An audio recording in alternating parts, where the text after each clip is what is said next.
Otherwise, the proclamation that Michelle's going to read is on there. So I don't think we're going to say anything. We're just read it.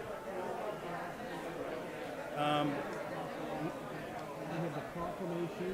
We have Republic Waste Scholarship, and we have the Interfaith Council, which is reading this. That's all I have. Do you want anything else? Okay. Yeah.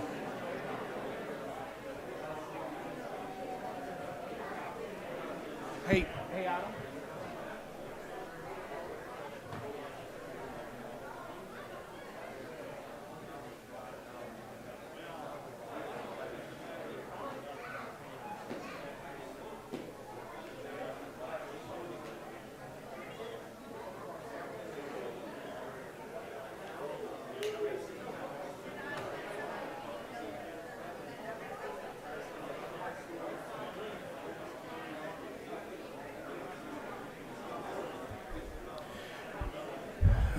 Ladies and gentlemen, we'll begin our meeting here.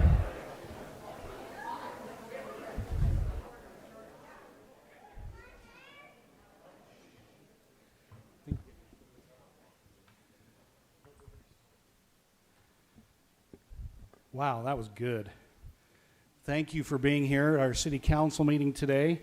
I know you're all here because we have this great long agenda and you want to be here to hear and provide input on all these public hearings, correct? Okay, excellent. We might have some people here for a few other things as well, and you're all welcome. We're glad to have you here. And I'm glad that the air conditioning is working. We would like to begin, first of all, with a proclamation, with an invocation, proclamations later, from Pastor Greg Wright with the Westside Baptist Church, representing also the St. George Area Interfaith Council. And good to have you here, Pastor. Also nice to have others here from the Interfaith Council who will say something a little later. Pastor. Let's pray. Father, we thank you that we live in such a great place and can enjoy all that you've created. We also thank you that we can enjoy this community and having leaders that are concerned and care for us. We pray for our council members that you would lead them and direct them, give them wisdom. We pray for, particularly today, we pray that you would be with our law enforcement agencies and our St. George Police Department and ask that you would give them wisdom, help, and safety.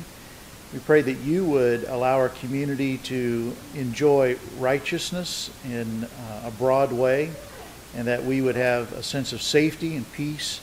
We thank you that you've given us good health overall in our community, and we pray for that. We don't take it for granted, and we look to you for your love and your care for each one. We ask that in this meeting today, the proceedings would be blessed by your help and wisdom, and that you would give careful leadership. And we come before you recognizing your presence and your power, and we ask, Lord, that you be pleased to bless. We pray all of this in Jesus' name. Amen. Amen. Thank you, Pastor.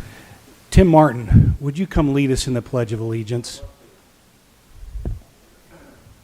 Please rise. I pledge allegiance to the flag of the United States of America and to the republic for which it stands, one nation under God, indivisible, with liberty and justice for all. Thank you, Tim. Thank you, everyone. Thanks, Pastor Wright. We want to excuse Council Member Greg MacArthur, who is out of town today, and welcome the rest of the council and our city attorney, city manager, city recorder, all with us here today to keep us on track. Let me first ask Adam, any changes to the written agenda?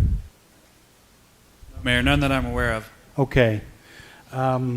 We've got a couple of things that I'd like to do that are kind of pre-written agenda.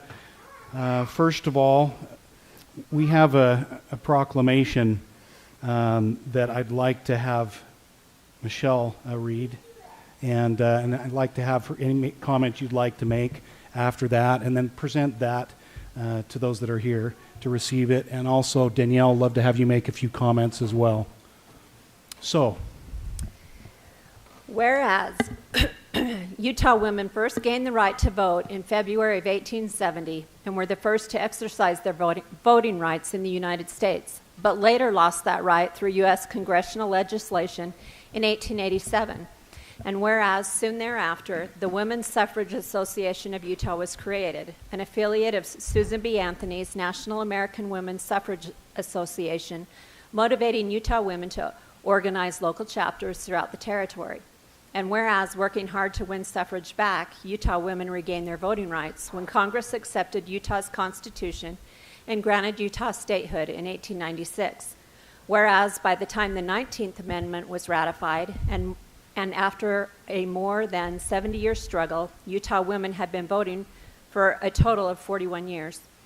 And whereas the 19th Amendment to the United States has played an important role in advancing the rights of all women, and that today women are active in local, state, and national government, and reminds us that we all follow in the footsteps of these resolute American suffragists, and whereas these bold, courageous, and powerful women who fought for the 19th Amendment to the United States Constitution, which was ratified on August 26, 1920, deserves special recognition as we, as a nation, celebrate the 100th anniversary of its passage. And now, I, Jonathan T. Pike, Mayor, along with the Council of the City of St. George, do hereby join with the Daughters of the American Revolution to proclaim Wednesday, August 26th, as Women's Equality Day.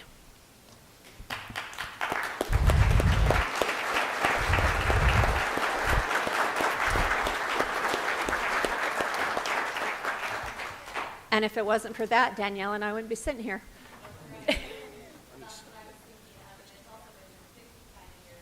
55 years since the anniversary of the Voting Rights Act that also extended the vote to women and men who are racial minorities. So 55 years since everyone in the United States who should have the right to vote has had the right to vote. But I'm seeing all these little girls in the audience today, and I just want them to know how proud they should be that they live in the state of Utah, the very first state in the nation to allow women to vote.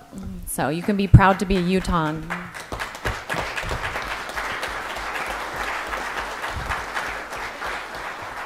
And the Daughters of the American Revolution are here. Danielle, you want to go with me to present this proclamation to them?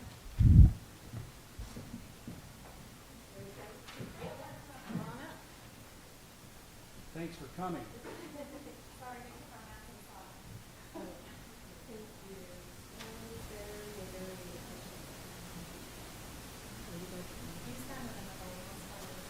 There you go.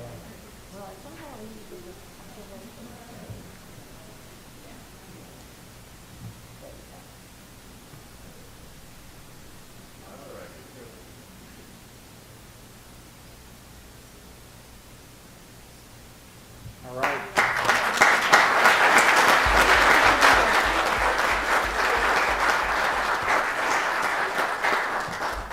Stay with me, ladies. Oh, thank you.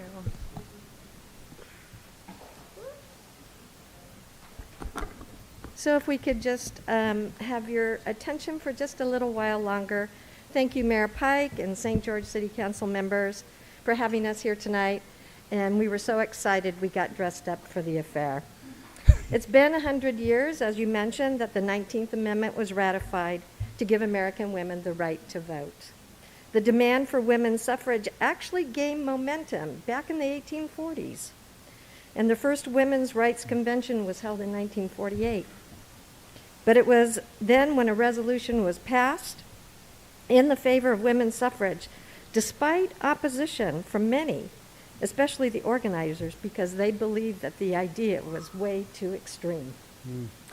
By the time the first National Women's Rights Convention was held in 1850, women's suffrage had become an important aspect of the movement. One of the most prominent and well-known ladies that supported the suffrage movement was Susan B. Anthony. You got it, Mayor. Perhaps a lesser-known fact is that she was actually a daughter of the American Revolution from New York. And she worked incredibly hard to secure a woman's right to vote. She made visits all across the country promoting the women's movement. And she actually was here in Utah when we were a territory. And it was a 5-hour meeting with 300 local women. Imagine that sight at the old tabernacle, which is where the Salt Lake Assembly Hall now stands. Although Susan B. Anthony did not live long enough to see the passage of the 19th Amendment, she is recorded in history as one of the figures that greatly contributed to the cause. And she devoted more than 50 years of her life. After casting her ballot in 1872 presidential election in her hometown of Rochester, New York, she was actually arrested, indicted, tried, and convicted for voting illegally. This past week, many of you probably have heard that she was pardoned for her bold actions. Mm-hmm. And my ladies have given each of you a gift, a Susan B. Anthony coin, to commemorate the 100th anniversary of the 19th Amendment. And it was her face that was placed on a dollar coin, minted in 1979 and continued to 1981. But due to poor public acceptance, it was just too close to the size of the quarter. Mm-hmm.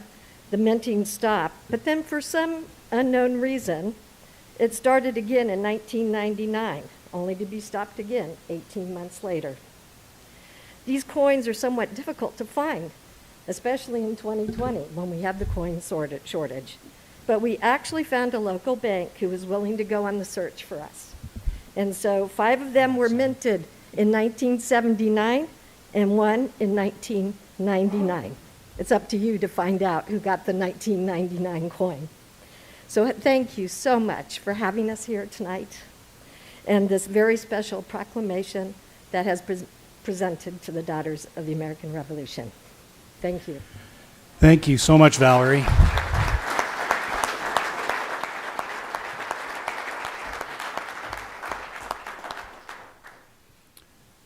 Anything else any council members would like to say? I was just going to say Utah did a huge project this year. If you haven't seen it, go to betterdays2020.com. And they did this great project to celebrate this. And there's educational material and family and individual resources and teacher training stuff. And then even just like local county histories about the women's vote. So cool website. In fact, the city of Kanab in 1914 had the first all-women's city council. We haven't pulled that off yet. We've gotten up to 3 as far as I know, but we can, I don't know. Brian, Jimmy, what do you guys think? No, we're going to have to wait. Yeah.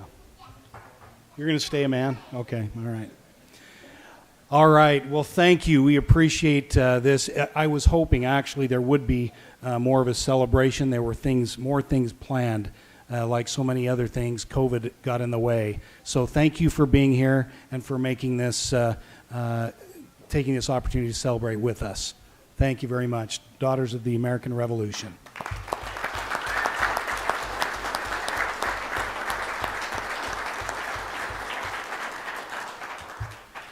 Okay, we have also with us today Republic Services here, and Reese DeMille has a presentation to make. Thank you for being here, Reese. Republic Services, just so you know, has the contract to collect both our trash as well as our recyclables, and they actually manage the landfill for the county.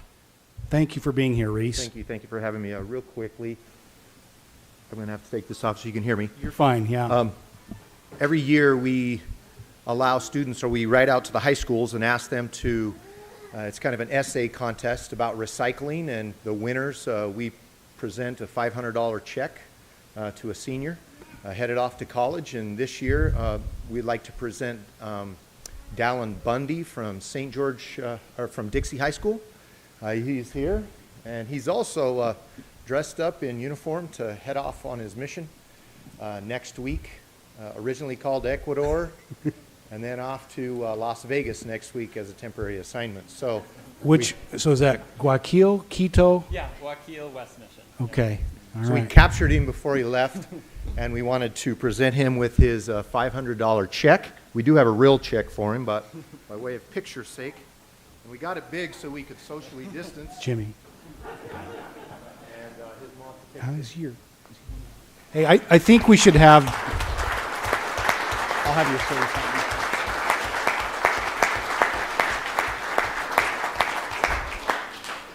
So Dallin might be a relative of Councilman Hughes. So Jimmy, do you want to say anything? There are some brains in our family, and there you go, right there. But thanks to his mother's side of the family, so. I love both sides. She's saying, yeah, right. Yep, she's saying, yeah. Dallin, you want to say anything? I just like to say I'm a resident of St. George, Utah, and I've actually come to a couple city council meetings before. We're sorry. And so I just want to say thank you for all that you do, and thank you for Republic Services. It's a great opportunity for me, and I'm using this towards my education. When I come home from serving an LDS mission, I'm going to BYU University.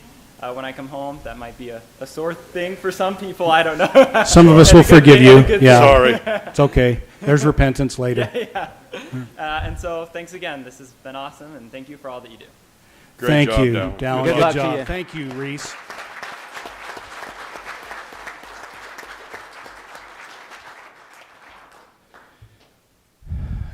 Council, I'd like to actually jump.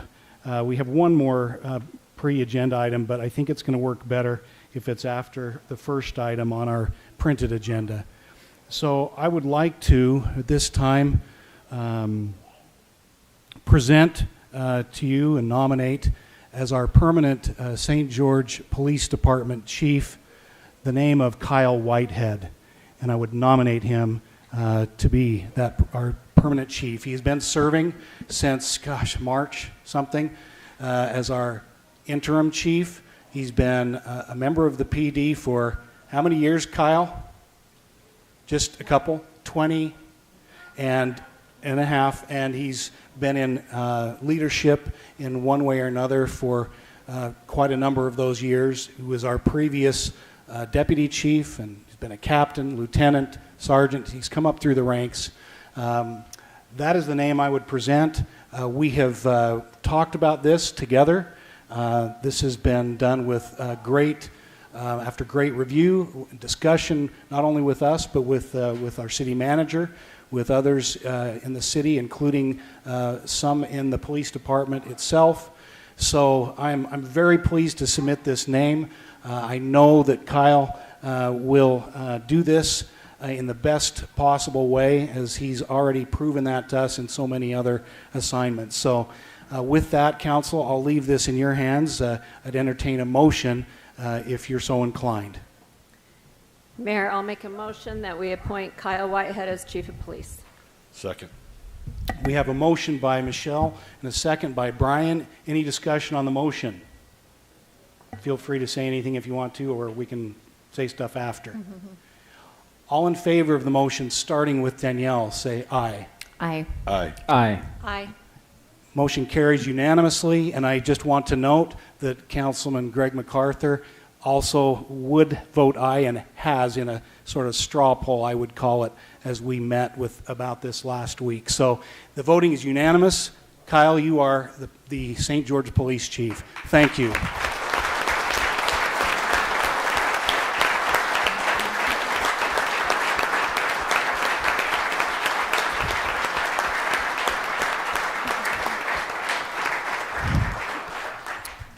Kyle, would you come forward? I'd love to have you present your command staff and any words you'd like to say, and we'd love for you to recognize your family for us, too. Thanks, Mayor. I'd just like to start off by first recognizing the entire police department. We have such an outstanding police department in St. George. Not to talk negatively of anybody else, we have a great law enforcement community throughout our county, many who are represented today. But could I get everybody to give a hand to our police officers?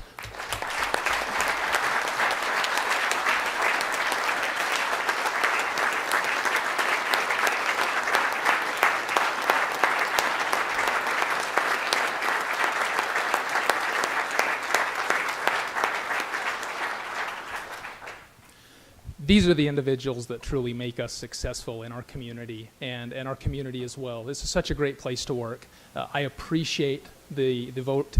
I'm very excited about the direction of the police department. I'm humbled by this. I am a little nervous, I'm not going to admit, but I feel like we can do the right thing and we'll move the department forward. I'd like to ask the appointed positions, the captains and my deputy chief, to come up. I'd like to introduce them to the group. And yeah.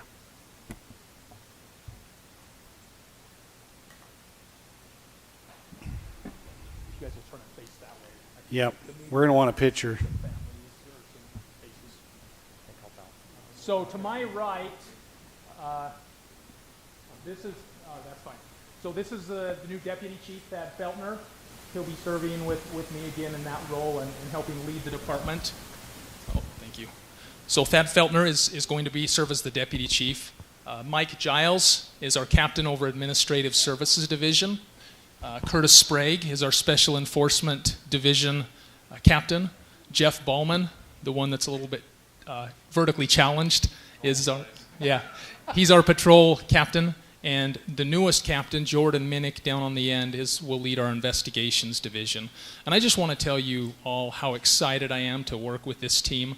I feel like I've tried to put together a very diverse team, a team that hopefully can meet all the needs in the department and out in the community. And I just want these individuals to know how much I appreciate them and all that they do.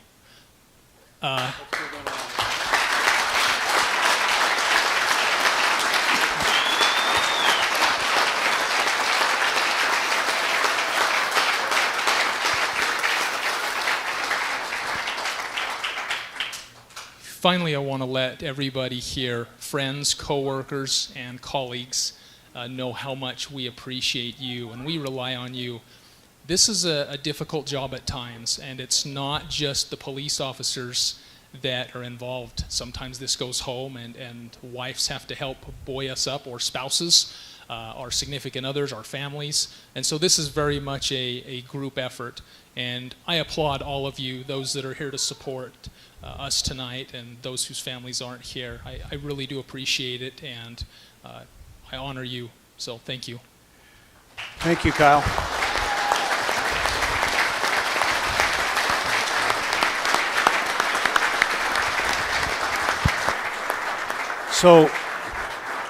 So wait just a minute. Before we take your picture, which we need to do, could I ask all the family members of the command staff and any other police officers, officials to stand? We'd like to give you a round of applause too. Family.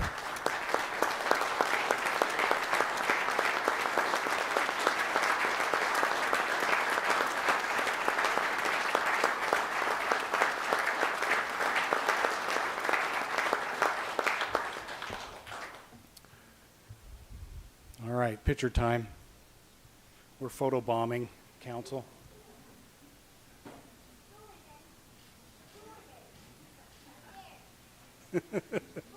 Look over there, Jordan.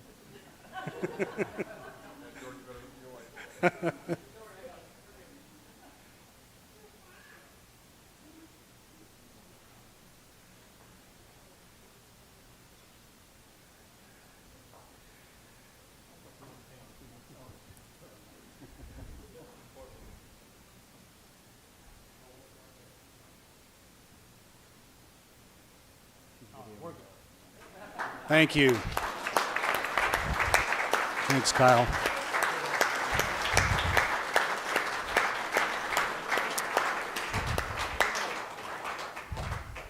Adam, would you just say a few words? This is our city manager, for those of you who don't know, Adam Lenhard. He's had a little bit of involvement in this. A little bit. You know, I'm fortunate that I get to work with Chief Whitehead on a daily basis. He's a good man. Council, Mayor Pike, this is the person that you want in charge of your police department.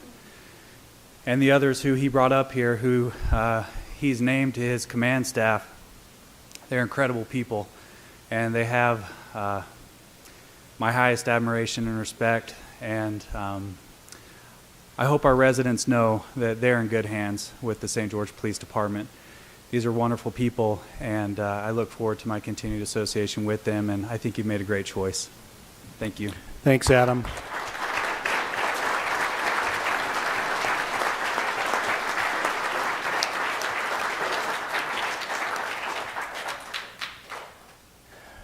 Rabbi Helene Einbinder, who's the president of the St. George Area Interfaith Council, would you come forward? I know you and Tim and others of the council are here today to make a special presentation that I thought was especially fitting today. Well, Thank you. Shalom, and once again, thank Shalom. you for having the Interfaith Council always deliver words of comfort, prayers, or thoughts.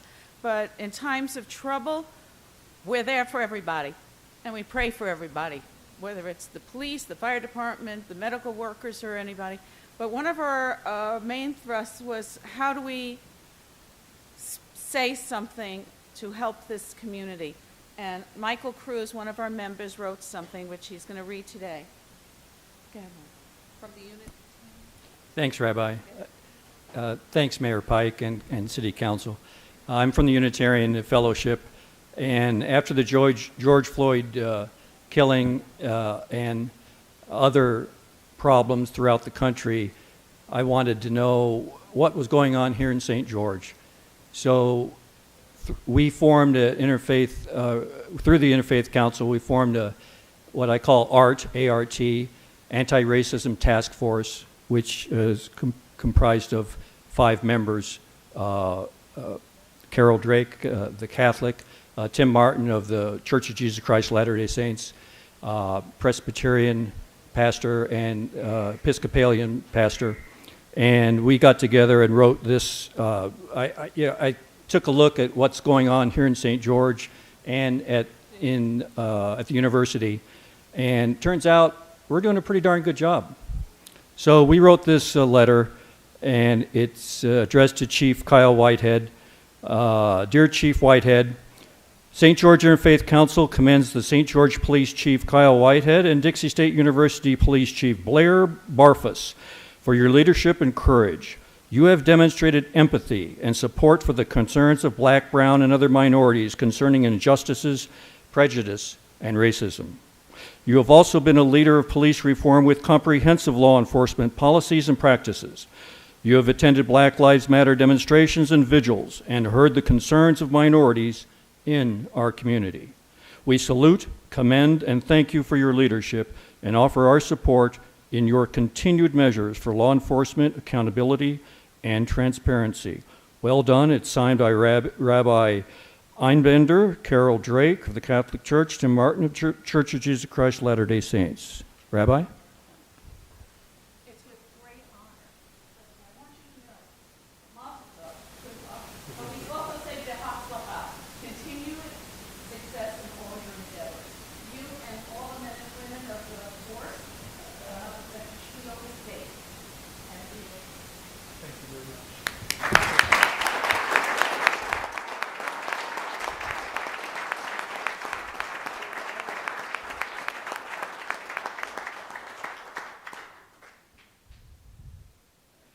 Thank you so much. Someone reminded me really quick, can I have my wife and girls and parents stand up?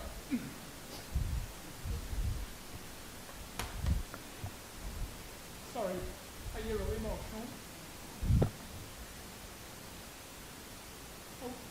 I want to express to my family how much I appreciate them and love them. And really, I couldn't do this, wouldn't be the person that I am without these fine individuals. And I just wanted to publicly thank them and let you all see who they are and know that I appreciate them from the depths of my heart. And thank you.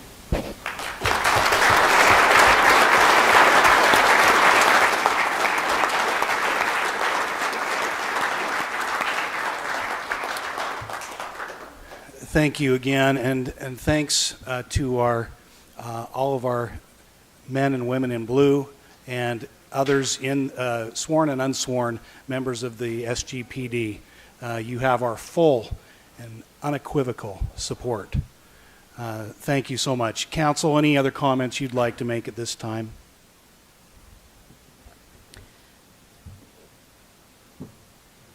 You might be getting verklempt, huh? Yeah. Kyle, it's a good thing you remembered your wife, because I was going to remind you. I'm like, because I know how important your families are to each of you at the end of the day. And we congratulate you and your new command staff. We're excited for the future of the St. George Police Department. Think you're going to do amazing things, and look forward to being part of that journey. So thank you. Jimmy?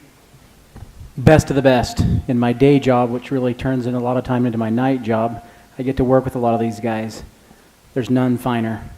And I'm glad to call you the St. George Police Department. And Kyle, there's no one with more integrity than that man, and more love for our community. You can say whatever else you want about him, but he loves this community, and he has integrity, and he is humble. And I appreciate everything you've done so far, and we look forward to great things. Your deputy chief ain't so bad either. Lives around the corner from me, so I'll keep an eye on him for you. Thank you. Thank you for what you do. Thanks, Jimmy. Brian? As I walk in and I shook hands with every one of you, Kyle, you have a amazing department. And any one of these individuals could be sitting next to you.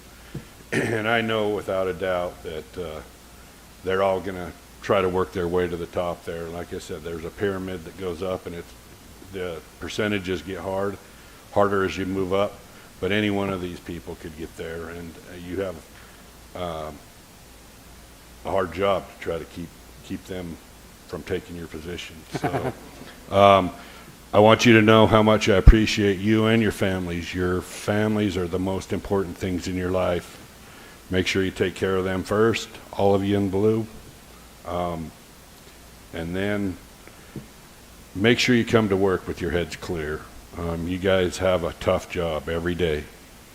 And I know how that was for a year at a time when I'd leave.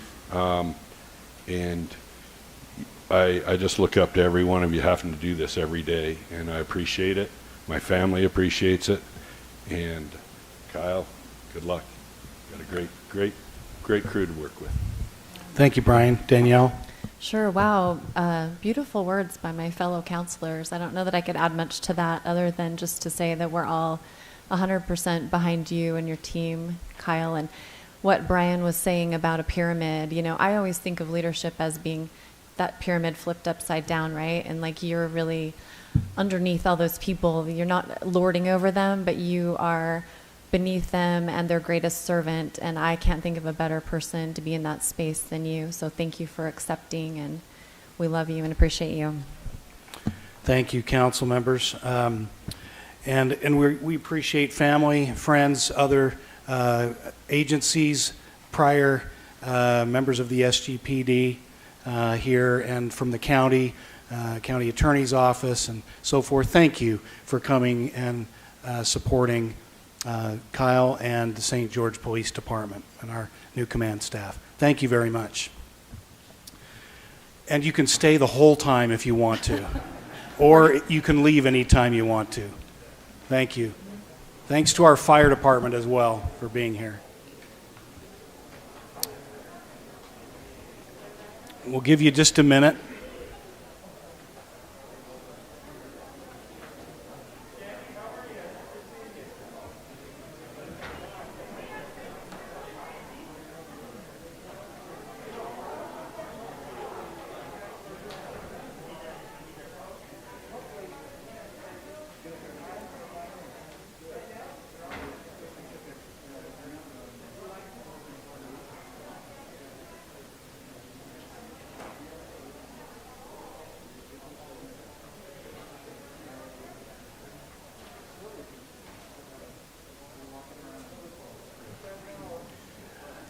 Yeah, should we just conclude the meeting?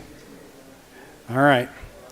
We do have, council, as you can see, a pretty long consent calendar. Are there any items on that? I'll just get us started there. Any items there that you have questions about or you wish to pull off or discuss at all before I entertain a motion?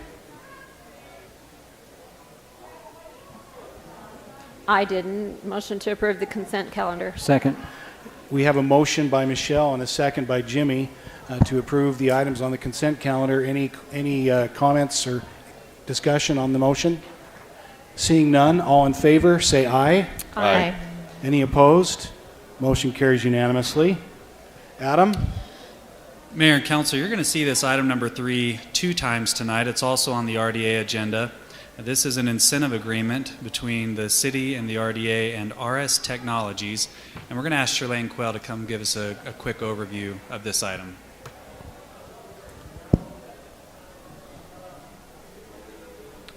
Hi, Shirlane. Hello, how are you all tonight? Great.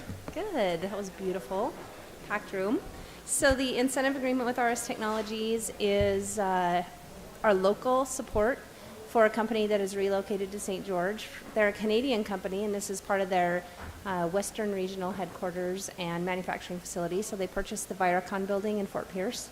And the state incentive is post-performance as well. So this local incentive is in tandem with the state incentive. So it is up to $100,000 over 2 years. This is part of the RDA and the Fort Pierce CDA in which it's located. And so we will be looking at them to hire about 358 new jobs over 7 years, 87 in the first 2 years. Those first 2 years are higher paying jobs, but the average over the 7 years is about $46,000, which is higher than our average. The other great thing about this company is that their minimum hiring wage is higher than most of our local manufacturers, and so it helps raise our wages as we're looking at it. So You told us that before. Was it in the 17 range minimum, or what was it? I can't remember now. I think it's about 38,000 for So, yeah. for early stage. Yeah, Maybe 18, can't remember 17, hourly, 18. but yeah. Yeah. So it's helping us get those wages up. Yeah, it's good. Any other questions or comments, council? I'm doing the math. I'm just- 18 I'm glad bucks. to see 18 him bucks here. an hour. Okay, that's what I was trying to Mhm. remember. No, I'm glad to see him here. Yeah. It's a great company. Okay, then on this incentive agreement, if you're so inclined, we just need a motion. I'll make a motion to approve the incentive agreement between the Neighborhood Redevelopment Agency and the City of St. George. I'll second. Is that, Oh, sorry, Brian. that's okay. You're fine. It's there. RS Technologies came. Okay, we have a motion by Brian and a second by Danielle. Any discussion? All in favor, say aye. Aye. Any opposed? Motion carries unanimously. And we got number 4. Council, we've received a request from the developer of DeVario to change the name of Plantations Drive. A little bit of interesting history on this because we do get a lot of questions about Plantations Drive. And certainly if you had no other context for this, you might go, why is there a street called Plantations Drive? Interestingly, back in the late 90s, as I understand it, there was a group of developers who were from Hawaii. And the name Plantations was actually for the pineapple plantations. But that's a little bit of context for this. But this road will eventually serve quite a bit of development on our west side. And so the developer had proposed to the city 2 alternate names, one being DeVario and the other being Gap Canyon. Gap Canyon being a geographic feature on that side of town. The staff recommendation would be for Gap Canyon, primarily because before you get to DeVario, though this road would serve DeVario, it does cross through other private property and other developments, not branded DeVario, and we tend to avoid those branded names when they're outside of the actual development. So staff's recommendation would be for Gap Canyon, but this is a public hearing, and so staff would recommend opening the public hearing, taking public comment, and considering the ordinance to change the name. Excellent. Thank you, Adam, for the background. Council, any questions for Adam or the planning staff before I open the public hearing? I think we kind of know about it. Okay, then I will open the public hearing for anyone here or on the Zoom version of our meeting who might have input or questions about this item, which is number 4 on our agenda. And if you would just state your name for the record. Thank you, Mayor. Yeah. Robert Brady. I live here in St. George, and it's a lovely city. Just a couple of questions. What are the costs involved in changing the name, both the street signs and maps and what have you? And interesting, we're glad to be here with you. Those are a couple of questions that I have. Thank you, Robert. I'm not sure. Have we got someone here? Cameron, can you give us? Yeah, thank you. Cameron is our Public Works Director. He might have a little bit of info on this.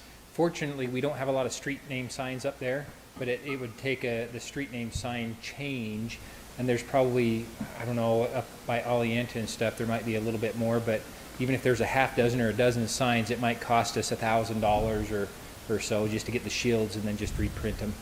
We do it in-house, and so it doesn't cost us very much. And then in terms of our maps and stuff, that's No, that not doesn't too really big of a cost deal. anything. It just changes the name. Now, you do have down on the bottom side where we have the traffic signal, the 1600 South portion. If council really has the choice whether or not they want to change that name and the addressing, or keep the addressing, just add the name to it, so that the businesses don't have to change their address on that one little portion. But that's up to you how you want to do that. Cameron, is that the portion where like Hendricks and Butler is? Is that what you're talking about? Right there, You at come clear. Tonopah Center.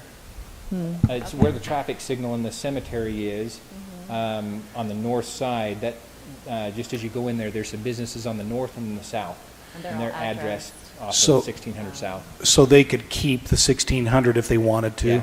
or Yeah. use the new name. If we leave both, if we leave it that way. Yeah, it's similar to what we've done with like high schools. Yeah. We changed the names, but the addresses stayed the same, so that nobody had to change their address. 700 Temple Street. Temple Street. Yep. Yep. 700 South, 700 East, yeah. Thank you. Is that helpful, Robert? Was it Mr. Brady? Okay, excellent. Any other comments from the public?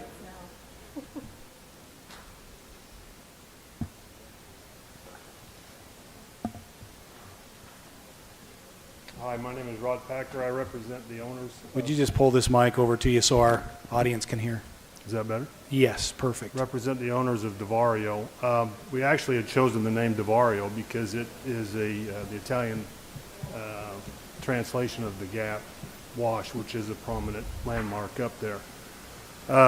We were approached by the city, and it was suggested by the city that we change the name of the Plantations to another name, and so then we came up with that one, of course. Sunbrook Drive has Sunbrook in it. That's in the middle of that subdivision. I understand that, but we take up a major portion of Plantation Drive, and we'll be responsible for a very large portion of the half streets on Plantation Drive.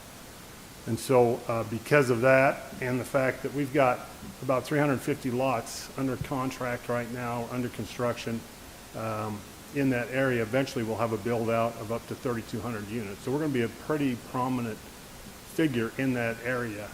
And so, of course, our preference would be Divario. It is the same as the Gap. When we brought up the Divario, then the city had suggested maybe an alternate name, but because of the history there with the Plantation Drive, and that project was originally the Plantations, we were kind of following the historical trend of using the same name of the development as for that road as well. So, but Divario is the Gap. It's just in a different language. Okay, thank you very Thank you. much. It's amazing to see the development already there. Mr. Packer, right? Yes. Okay. All right, any others? Seeing none, oh, wait a minute. City Attorney wants to make a comment. Just kidding. I'll close the public hearing and come back to you, council, for any discussion you'd like to have, and, you know, whenever you're ready, a motion. Danielle, did you have a? Oh, I was just going to say, I mean, my personal preference is Gap Canyon Parkway. I think for me, I would like us to follow the recommendation of staff for the reasons that they presented. I think those are really valid reasons, and I don't know what everybody else feels, but that would be my preference. It's tough when they both mean the same, but yeah. Well, it is, understood. but there's not very many Italian speakers here who know that means gap, so. I didn't know. Of course, I don't speak Italian. We already have words that we're trying to figure out how to explain to people, right? Yeah. Like the one we got rid of, that desert color. What was it? Astragalus. Astragalus. Yeah, it's gone. It's a plant, but Yeah. nobody knows that. I know. Any other thoughts? Well, I'm thinking that because of the development out there, and I mean the same thing, I don't have a problem with DeVario either, but, I mean, you're talking about major impact out there, who's developing it. So, If a development changes hands, does the name change? You know, the Delta Center type thing. Yeah. Only if they pay big money, Yeah. right? But it's something to think about. I don't believe the name, if it were named DeVario, I don't believe that would break any rules that the city would have. I do know that we received at least one public comment from a property owner along the future right-of-way who expressed that concern, that they didn't want to have their development located on DeVario, but I don't believe it would violate any rules. I was looking for Cameron. City attorney says no. Does everybody know where Gap Canyon is? Everybody who climbs and rides does. Right, so that's the only thing that... And that's, to be honest, I mean, to me, that's another reason to name it that, you know, is just like those natural features that are there. I think it really highlights how to get to them. Yeah. It's a little more respectful to me of the people who've been there for a long time. But that's just personal preference. If you guys are strongly wanting DeVario, It's just going to be harder to put on a letter when you mail it to somebody there, 'cause it's longer. Gap Canyon Parkway. and Jimmy's trying to save ink. Nobody writes anymore. No, You're I was going right. to say Just space. save Yeah. typing space. I don't have a problem with DeVario either. It's just I tend to agree a little bit with Danielle about the actual landmark that people, at least the people that climb and bike, and know where Gap Canyon is. And most people aren't, like you say, they're not going to know the Right. Italian version of that. Otherwise, if it was obvious, it might, speak to that a little bit differently. But anyway, I kind of like it, Gap Canyon Parkway, for that reason as well. But council, it's your decision, maybe. There's 4 of you, so Michelle, what do you think? yeah. I mean, I can put forth a motion and see what you have a guys vote do now. with it. Go ahead. Yep. All right. Motion to approve an ordinance to change the name of a public roadway known as Plantations Drive to Gap Canyon Parkway. Second. We have a motion by Danielle and a second by Jimmy. Any discussion on the motion? Seeing none, all in favor, starting with Michelle, say aye. Aye. Aye. Aye. Okay, the motion carries 3-1. Good discussion. Thank you, everybody. Appreciate that. Appreciate those involved. Okay. Item number 5.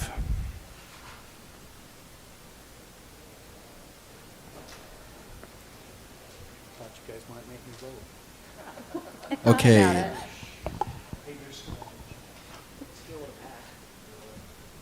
Mayor, I'm going to address item number 5. These changes in item number 5 are simply changes to our ordinance that allows for a specialized alcohol permit in our downtown area. Now, we call it the Art District. It was previously called the Historic District. That's one other change that we're making in here, is there was still a reference left in the ordinance that referred to the Historic District, but it is now officially the St. George Art District. What this does is it changed the population ratio to go from 4 permits. We currently have 3 now, with one that's being approved for I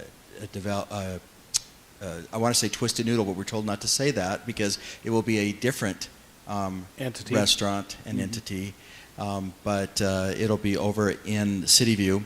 that will leave one left, and we know that there's a demand for those types of establishments in that district. So this change would bring the total to 6 from 4 that would be available. Doesn't necessarily mean that there will be 6, but we knew we were bumping up against that limit, and under our current ordinance, it had a kind of lottery system that would have been created where if there were only 2 left, for example, and we had 3 applicants, then you all would have to make that difficult decision of who gets the last one. And this just is simply first in line gets would get that permit if they meet all of the requirements in the ordinance and state law. Thank you, Sean. Questions, council? Ready for a motion? Sure. Motion to approve the ordinance amending and enacting Title 3, Chapter 3, Section 2 definitions, Section 3, subsection A, 6, number permitted, and Section 5, subsection E, application for license, and amending and enacting Title 1, Chapter 6, Section 2, subsection A, 1, 2, and 6. Does that Second. cover it? Motion by Michelle and a second by Danielle. Excellent job. Michelle, any discussion on the motion? Seeing none, all in favor, starting with Danielle this time, say aye. Aye. Aye. Aye. Aye. Motion carries unanimously. Item 6. Jenna?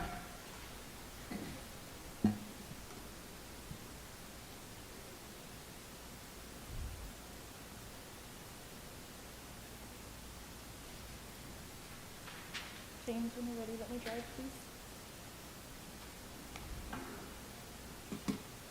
Okay, so this one is a general plan amendment from professional office to MDR and HDR.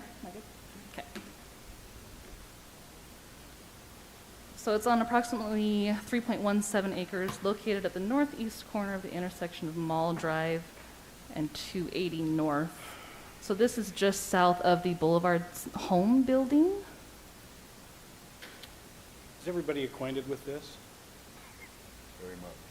I kind of thought you might be. So existing general plan here is PO.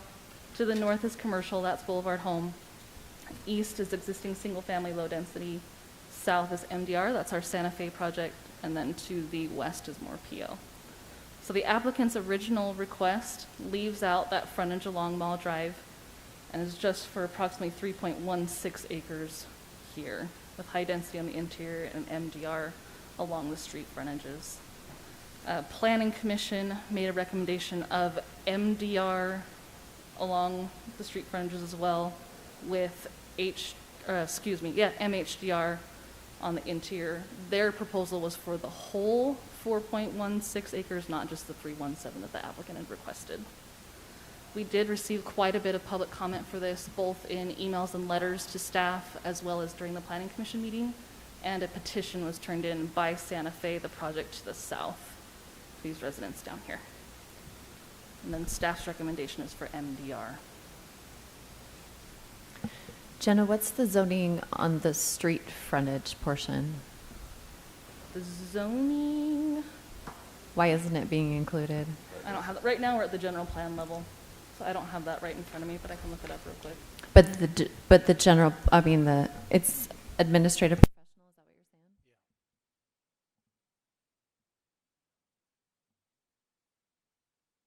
So the whole thing is currently administrative professional. And you're wanting to leave administrative professional across that front strip? And it's PO, so we're keeping the general plan and the zoning straight. We're at general plan PO right now. Any other questions?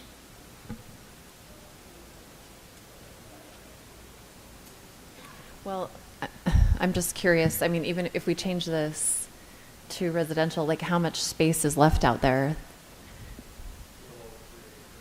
3 acres at the front?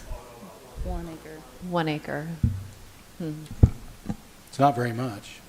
Yeah, it's weird. Probably makes for, I don't know. Well, you know, smaller office space, I guess. But staff didn't want to leave that I didn't quite catch what you said staff's recommendation was. Staff's for MDR for the whole. On the whole On the parcel. whole- okay, that's what I missed, I guess. Okay.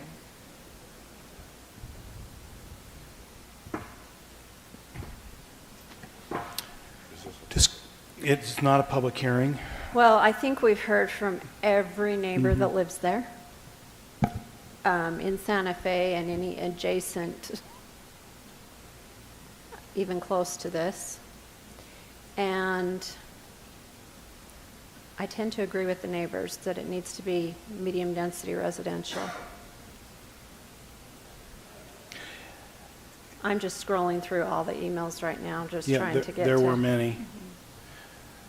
I guess my confusion still is, I agree with Michelle, but can we go ahead and do the entire parcel medium density, even if there's a separate owner that isn't part of this application?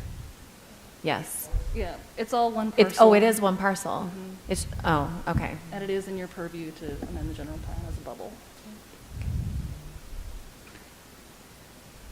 Adam, do you have any thoughts on that So two particular? owners, but one parcel. Yeah. Not necessarily on the zoning Okay. portion Go of it, but maybe on the building height. Right. Jimmy? Okay, just to clarify and kind of follow up with what Danielle's saying. If they're asking for medium and high density. Yep. Right, there where you see. And it's currently professional office. Correct. We're saying that we would recommend making it just all MDR? MDR. That's one. One option. Or what would be wrong with leaving it the way it, I mean, I guess I'm just kind of like, Like leaving that front portion for the other. Professional if that's not office. what they're asking for, and that's not going to do them any good, why do we go that route? I mean, if we don't like this, let's deny the request, but I guess someone help me on that. No, you're Or right. Are we saying for the future that cleans it up and? The owner could come back, depending on what's decided, I guess, and try to, The owner does have entitlement as AP on that front acre. So you changing this Because under it's, them because doesn't it's still affect- zoned, so they can still build on it. But would it affect their building heights or anything like that if we No. make a general plan move? It doesn't affect their zoning at all, unless they request a zone change. Correct. well, Okay. this is still at the general plan level anyway. Right.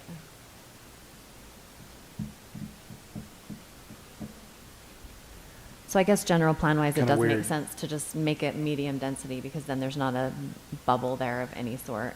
You still have a zoning bubble, but You're not at least changing general their zoning. plan-wise, you have just Oh, the zoning's staying the same. cohesion. So they could still do what they planned. Yeah. Because what I'm just thinking in my mind is, hey, we came in to look at this, and now you're telling me I can't do what I already bought the property at, or I already owned the property at. That's what I was kind of, Yeah. the road I was going down. That I'm not okay with, but.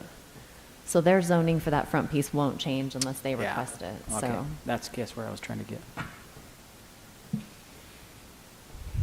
Other thoughts? I mean, council, it's, if you're finished discussing, you can make a motion, or we can talk about it more. Or we can also, I guess we could hear from the applicant if there's anything they'd like to say. Maybe in fairness, we ought to do that. Yeah, let's hear from the applicant. Would the applicant like to say anything first? Yeah.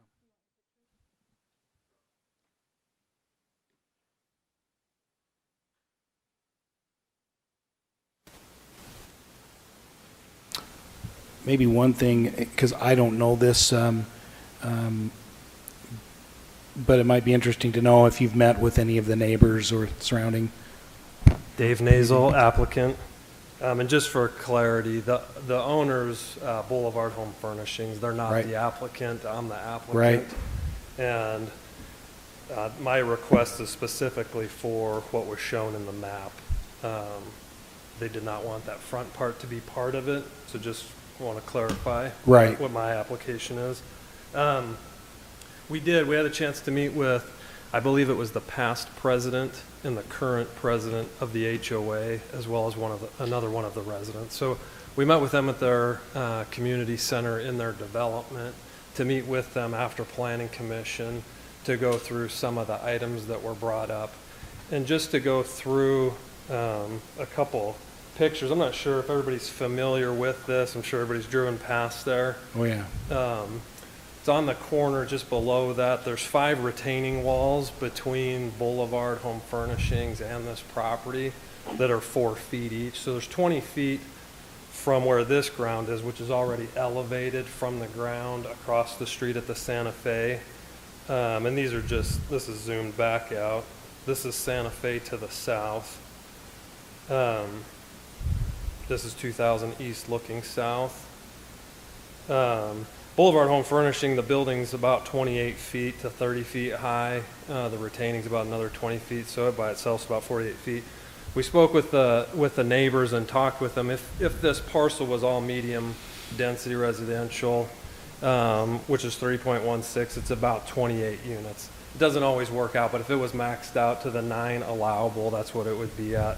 If it was townhomes on the 1 acre in front, the medium density, if you could get 10, I don't think you could, but if you could and you maxed out again medium high density on the property in the back the way it was shown, you'd be at 42 units. And then if it was maxed out on the high density 22, it would be 54. So in talking with the neighbors, what we were talking about was the difference between the medium density of 28 to the medium high behind it being 42, a difference of 14 units basically is what we were talking about with them. The concern was traffic. I know it would put additional traffic on 280 east as well, or south. Actually, I think that's north. 280 north and 2000 east. Without having a traffic study done, I would imagine it would be comparable to if I built a 50-foot office building in the AP zone that's currently there. That might not be the case.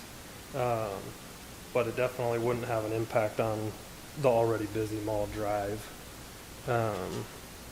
That was the biggest, traffic was the concern. They were concerned that people from this project would come jump in their pool. Their community center isn't very close to it, and I would hope that wouldn't be the case, but I can't speculate as to what would or wouldn't happen. And then they were concerned about the people on 280 backing out onto that road with a development across the street from it. Again, whether it's commercial or office, they're going to have to back out of there. The benefit, and I know this is general plan, this is a does it belong here standpoint. If it is medium density, what would more than likely go, there's townhomes. The benefit of townhomes is the driveway space. You don't end up with parking that can happen on the street on that side for the most part. It's just the driveways are too close to each other to allow street parking. So same thing, we had our engineer just take a look if somebody was standing at the front doorstep of one of the houses that's already existing at Santa Fe, if you had a 25-foot roof line of a townhome across the street from it, that you might see 2 foot of a 48-foot building behind it. So the townhome in front's going to block most of what's behind it, if not all of it. I don't suspect it would build anywhere close to 48 feet high. I know these are never popular projects. It's always better somewhere else. Being in the shadow of Boulevard Home Furniture, that close to a lot of commercial stuff as well as the transportation, seems like a good place for it. You've got commercial across the street on Mall Drive, and you've got commercial to the north, and I get we've got medium density to the south and to the east. That's why we wanted to do a buffer with the medium density to match it across the street. And my question would be is if this isn't the place, then where is? Because I'd be happy to go get ground for it. It seems like with what we try to accomplish with affordable housing or this type of density, it checks a lot of boxes. Thank you. Any questions for Dave, Council? Throws out good points. Good points. We do, however, have quite a bit of density in that general vicinity, so it's always been trying to find the right balance for how much you put in one general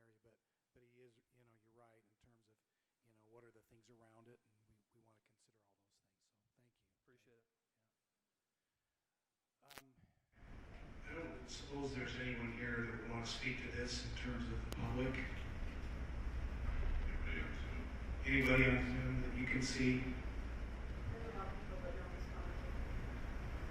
If there's anyone that can, that's interested, even though this is not a public hearing, if there's anyone that would like to speak to this that's on Zoom, would you indicate either in the chat, which is kind of in the lower, usually lower middle portion of your screen, if you move your mouse and you can type in a message, or even if low tech works, raise your hand and our city recorder is watching.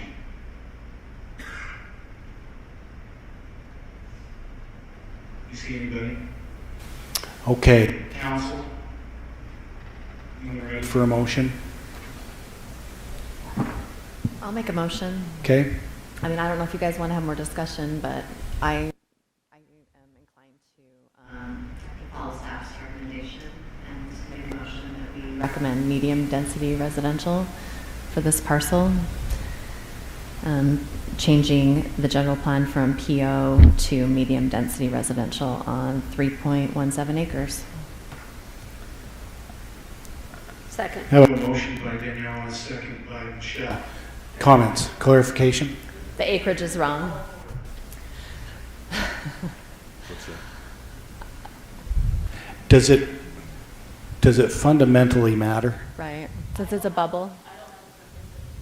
I think just the 3.17 acres. Does that feel better to you, Jimmy?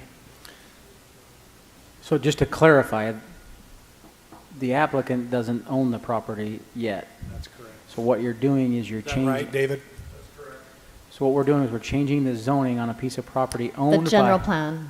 Yeah, we're changing the general plan on a piece of property that's owned by someone else because of this application. So I'm still a little leery, just my commentary. We do that frequently, do we not? Yes. Sean? The owner gave him permission. But, yeah, so I mean, is the owner going to go, what, you just took my professional office property and you turned it into medium? Exactly. But the thing is, it's still zoned professional office, Right. so even if the deal doesn't work out with them, it would just be in a bubble, right, John? Yeah, they still have the entitlements of the administrative professional, and so that doesn't change at all. It only will change if they come forward with the zone change. And so right now, their entitlements and the general plan match up. The only time that general plan would come into play is if they come in with a rezone of the property. Okay, and so then my question would be then, what does this accomplish by changing it now? It tees it up so that if this sale goes forward, Dave could come back and get the zone change on the 3 acres. Okay. Correct? Yes. And the property owner did sign the application. Perfect. That makes sense. That's kind of the key. Yep, that makes sense. Just so you'll know, that's something that they always make sure, they try to make sure every time that the owner of the property approves of the application of this. Because otherwise, that would not be good. Right, okay. You're All right. exactly right, Jimmy. Perfect. Okay, I'm clear. Any other discussion on the motion? Okay, this is an ordinance requiring a roll call vote, so all in favor of the motion. I don't think, did we get a second? Okay. Yeah, Michelle seconded. Thanks, Michelle. So Welcome. all in favor of the motion, starting with Michelle, say aye. Aye. Aye. Aye. Aye. That motion carries unanimously. It's, so it is MDR on the general plan now for those 3 acres. Okay.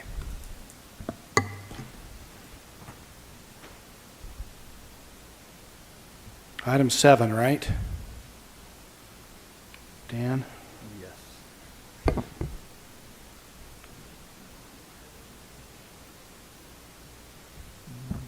Sorry, I'm just looking for my, oh, here we go.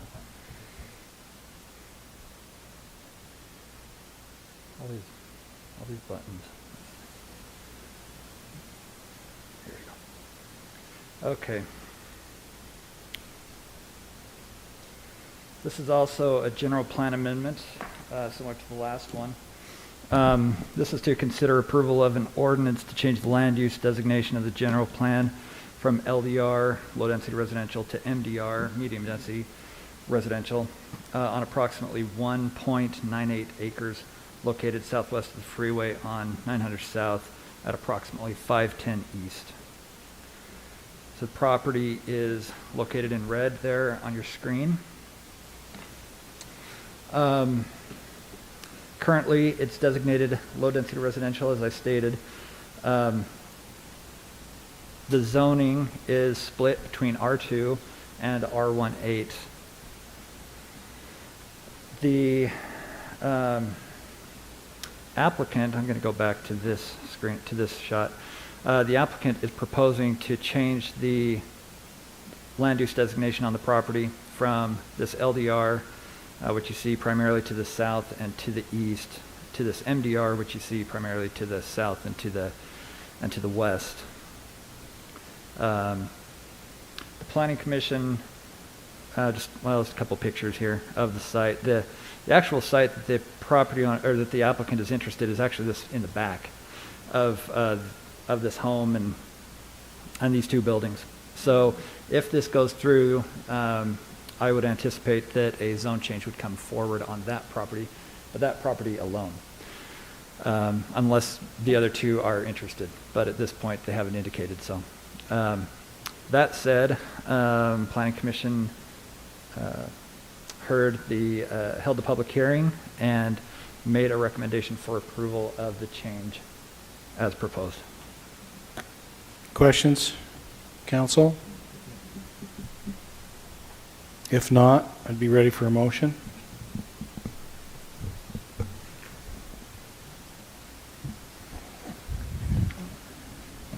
Want to make me do it? Sure. Okay, I'll go ahead and make a motion that we approve the zone change from low-density residential to medium-density residential on approximately 1.9 acres, located at approximately 510 East and 900 South. I'll second. Motion was by Jimmy, seconded by Danielle, right? Mm-hmm. Any discussion? All in favor, starting with Danielle this time, say aye. Aye. Aye. Aye. Aye. Motion carries unanimously. On to number 8. All right. This is a zone change, excuse me, this is a zone change amendment.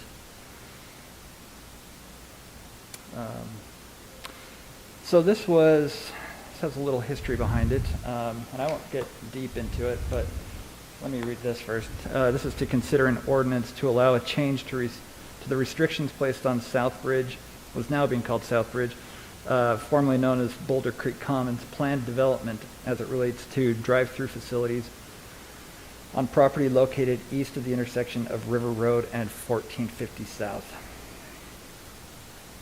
All right, so as I mentioned, there is some history to this.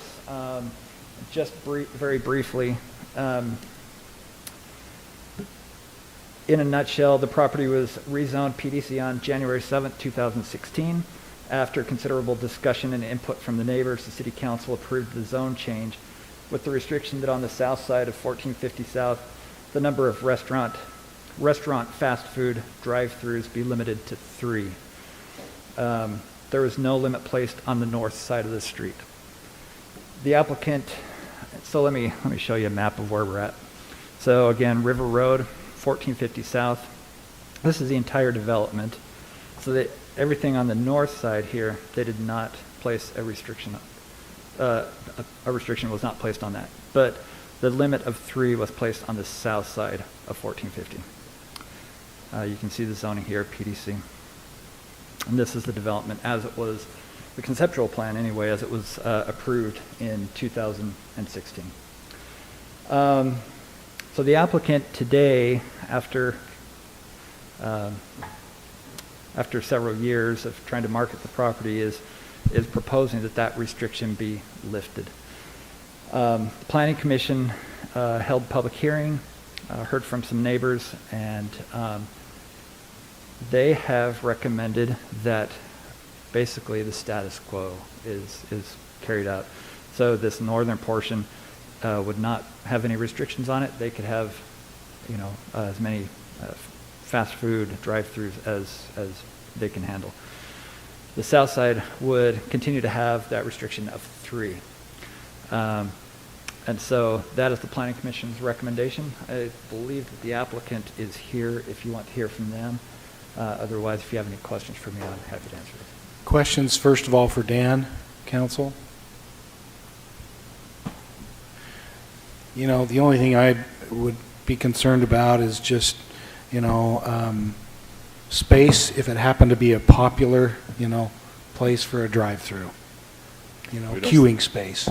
Well, there's that, and I remember when this came forward, and the neighbors had a really valid point, which was emissions. I mean, you got 6 drive-throughs with all the cars sitting, running, and that's a lot of emissions in one space. And when your neighborhood sits right above that, it's a problem. Yeah, that's a good point. But anyway, any questions for Dan? If not, we'll let the applicant speak if they would like to. Are they on Zoom? Yeah, I believe I saw him on Zoom. It'd be Spencer. Guess one of my concerns would be too is, like, we have a drink. Oh. Spencer, should be Spencer. Yeah. Spencer Hymas? Yes. It's Patrick Manning on this one. Is it Patrick Manning? Yes. Okay. Go ahead, Mr. Manning, if anything you'd like to say on this application. Yeah, thank you. I think what we're looking for here is just the flexibility. We have a large buffer on residential, or from residential, because of the 6 acres on the south side that's not zoned for commercial, nor are we asking for zoning outside of residential, I should say. Also with Summit Athletic Club there, and then you've got River Road and 1450 South. So as far as residential impact, I think it's pretty minimal.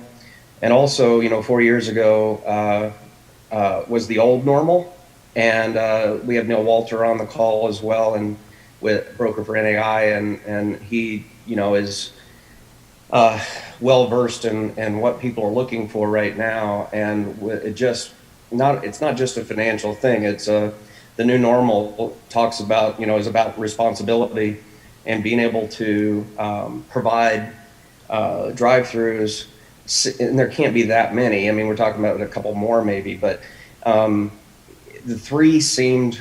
I wasn't here at the time when this was the zoning was passed, so I can't speak to the specifics. But 3 seems arbitrary to me. Like, why 3? And I just would like to have the flexibility to give people COVID-19 this isn't the last we're going to see of it, and people are just hesitant about having making people come sit down, and that's the gist of it. Is we're hearing an awful lot of pushback from establishments that cannot have a drive-through or the ability to safely provide their food services.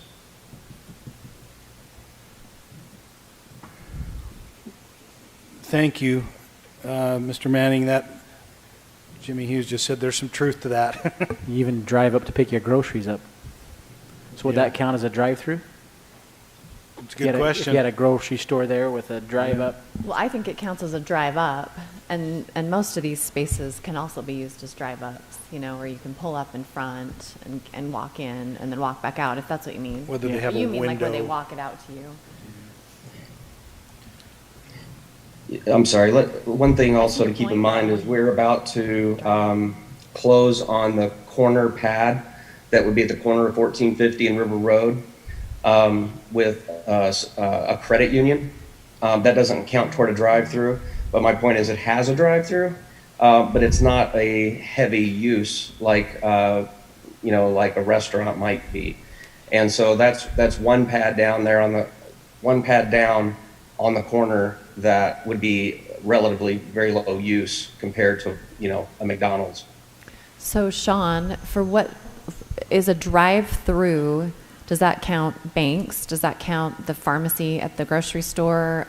Are those all drive-throughs? Or who wants to answer that? I guess maybe John is the right one to answer that. So when we said only 3, are we saying 3 fast food drive-through? That's what it says in the PD. It says Fast food. restaurant Drive-through, okay. Which, So they could still have grocery store drive up, they can still have a bank. Credit union. And those are not going to count against, they just have 3 restaurant drive that's ups. what the language says specifically, I think. Okay. Yeah. Having troubles with that mic. I know. I have trouble seeing which side is the on and which one is the off for some reason. But there were numerous reasons why they did this restriction, and Mayor, you probably remember most of them. But you could see one of the concerns is with the soft drink drive-throughs. That's exactly what I was just going to say. When you talk about a grocery store, a Harmon's, a Smith's, a Lynn's, they have so many parking spaces and wide driveways in front of their stores at Walmart that the pickup areas do not really interfere with the traffic flow for their business or other businesses that are adjacent. The concern here was that you will have a lot of businesses in that area there, and now if you add the stacking from drive-throughs to that, where the stalls are pretty limited, then you create not only problems for traffic going through, but people who want to back up out of their space and have cars that are waiting in a queue to go through a drive-up. So that's the difference between a drive and a bank. By the way, the spaces that I don't think you ever see a bank or credit union that isn't one of the few that are downtown right there that have a problem with the stacking and the drive-ups or the parking stalls either. So quite a different situation. Thanks. Good. Yeah, we have a drink context. place that we have quite a big issue with that, and I don't see a whole lot of area there. We add more businesses in there. The flow's got to go somewhere, and that's my big concern. Recommendation of the Planning Commission was to leave it as is, correct? Yeah. Yeah, that's right. Council? Are we at discussion phase? Was there a staff recommendation? I support that. Yeah, we were comfortable with eliminating the restriction on it. Because, I mean, really, how many can you put in there? Well, it shows, that drawing that they're sending to us is showing 5, right? Yeah. Or am I zooming in on that and not seeing it correctly? No, and you'll even see in the next item, there is a building that they're proposing what they drive through on it. So, so yeah, I mean, approximately 5 or 6, yeah. Not counting the north side. Right, we're just talking about the big south piece. Yep. Is the big south piece, John, do you know if that is bigger than where we have Rimrock? Chick-fil-A, Red Rock Commons, Rimrock. where we have all of those food places in that. Yeah, if this is 3.5, then Boulder Creek or Red Rock Commons is bigger than this.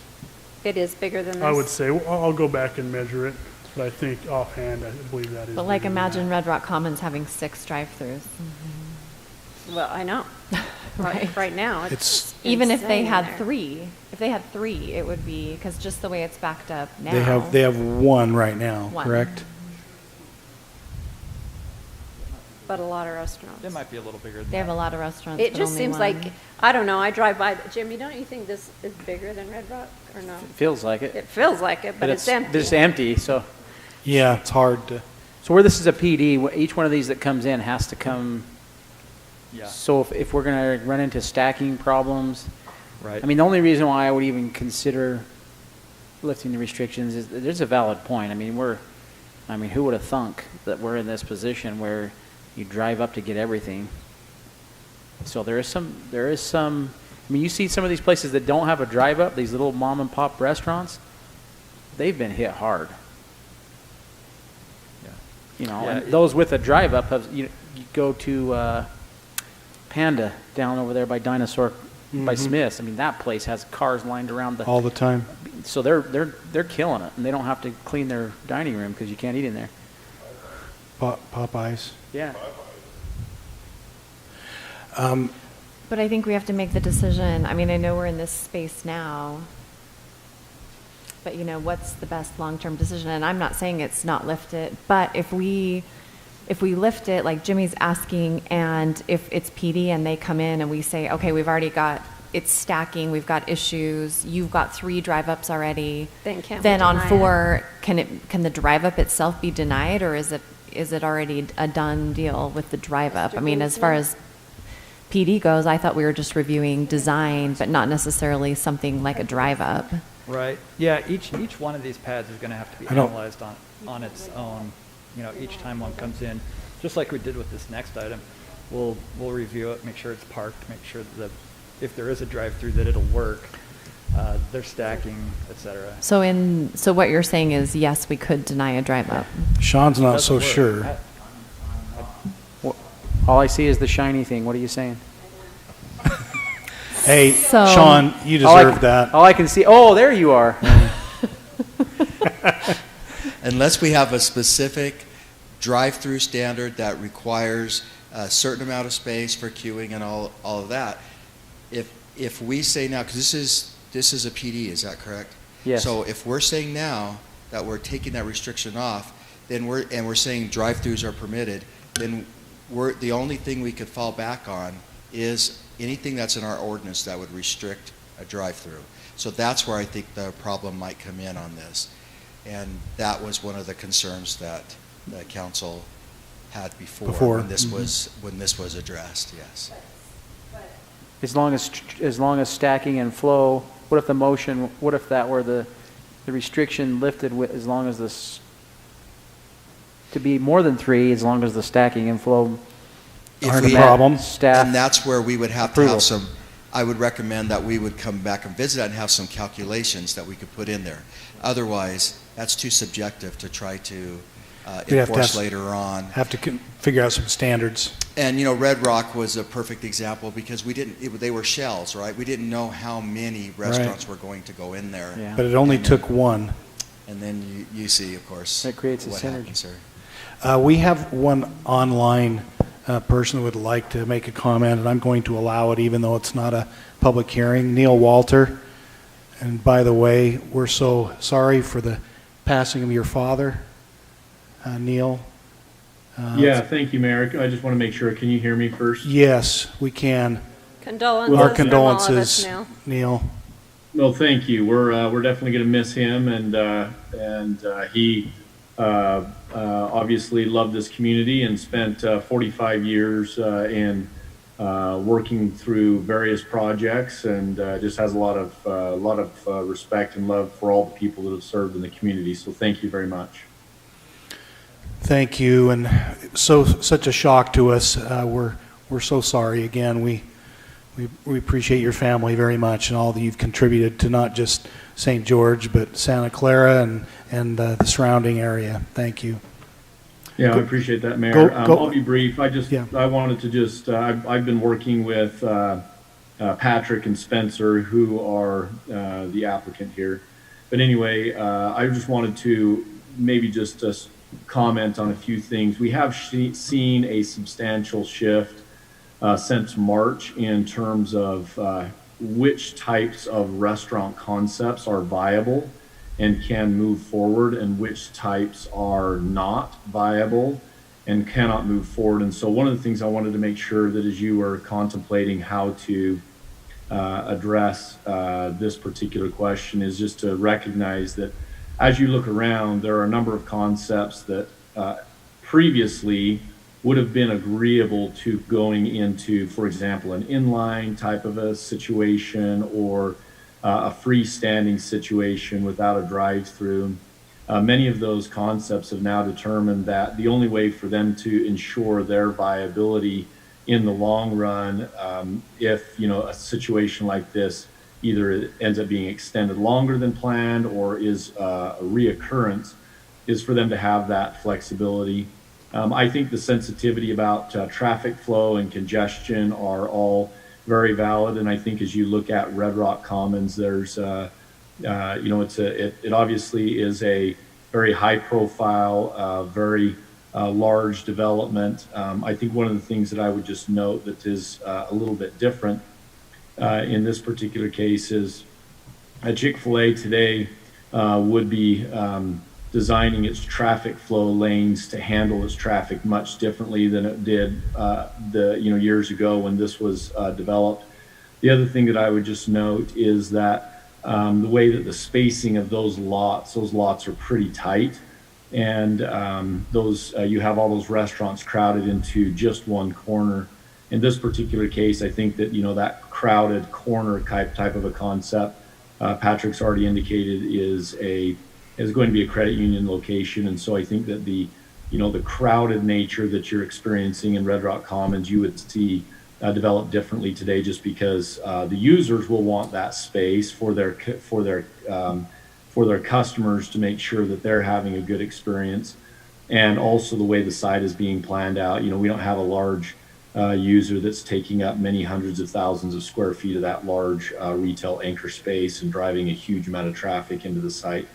There's some notable differences, and what we're trying to be sensitive to right now is specifically that adjusted business model for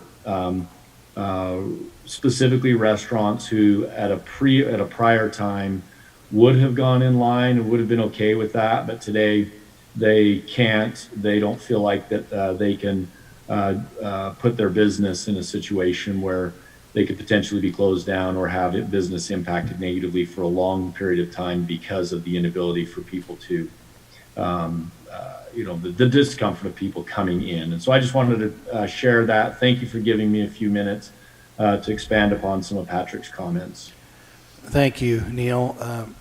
John, anything? We're just wanting to circle back, seeing if there's anything we can do to address some of the concerns tonight. But John, any thoughts on?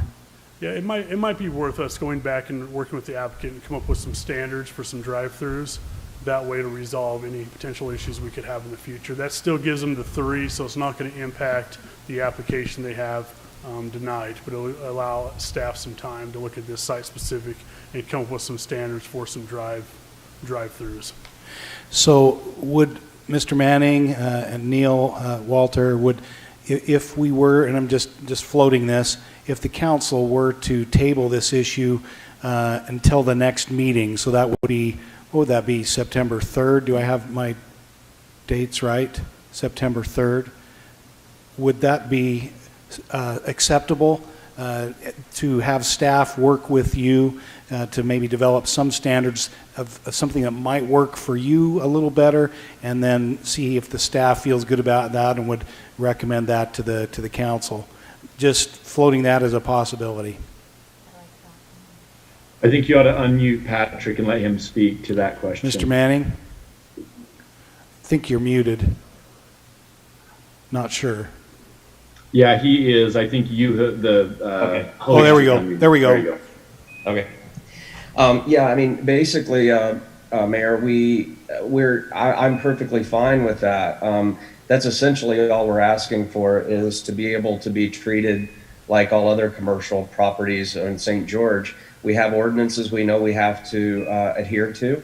We're not trying to create a problem. We just don't want an artificial ceiling, or what I perceive to be an artificial ceiling. But no, we would definitely welcome working with city staff and anyone else that would like to work with us on what those standards are. Again, we just want some flexibility, but not necessarily bend any of the ordinances. Thank you. So with that being said, then I'm going to make a motion Thank you. to table this item until September 3rd. Second. We have a motion by Michelle, seconded by Brian. This would be to table for 2 weeks, which would take it to our meeting on September 3rd, giving staff and the applicant a time to work on the issue a little bit. Are we still okay with that approach, Adam? Hang on just a minute. They're having a sidebar. A little sidebar going on with council.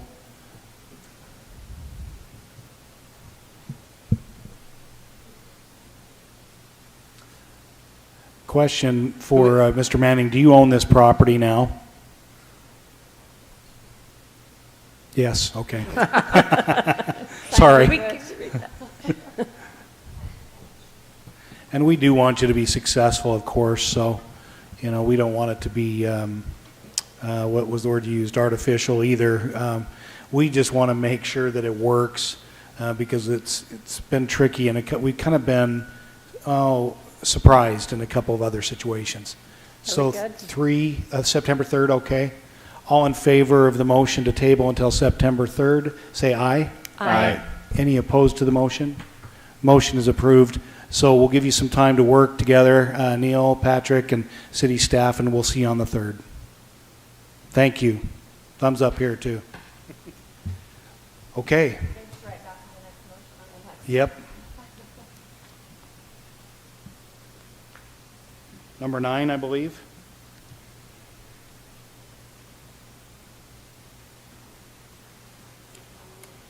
Yes. I know we only have to get to 20-something, Michelle.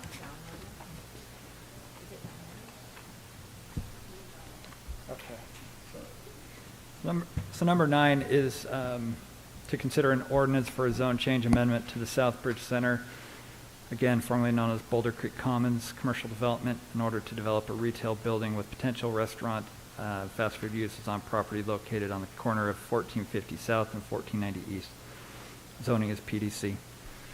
So while we were looking at that on the last item, we're now actually going to zoom in on that one corner of that development outlined in red on your screen.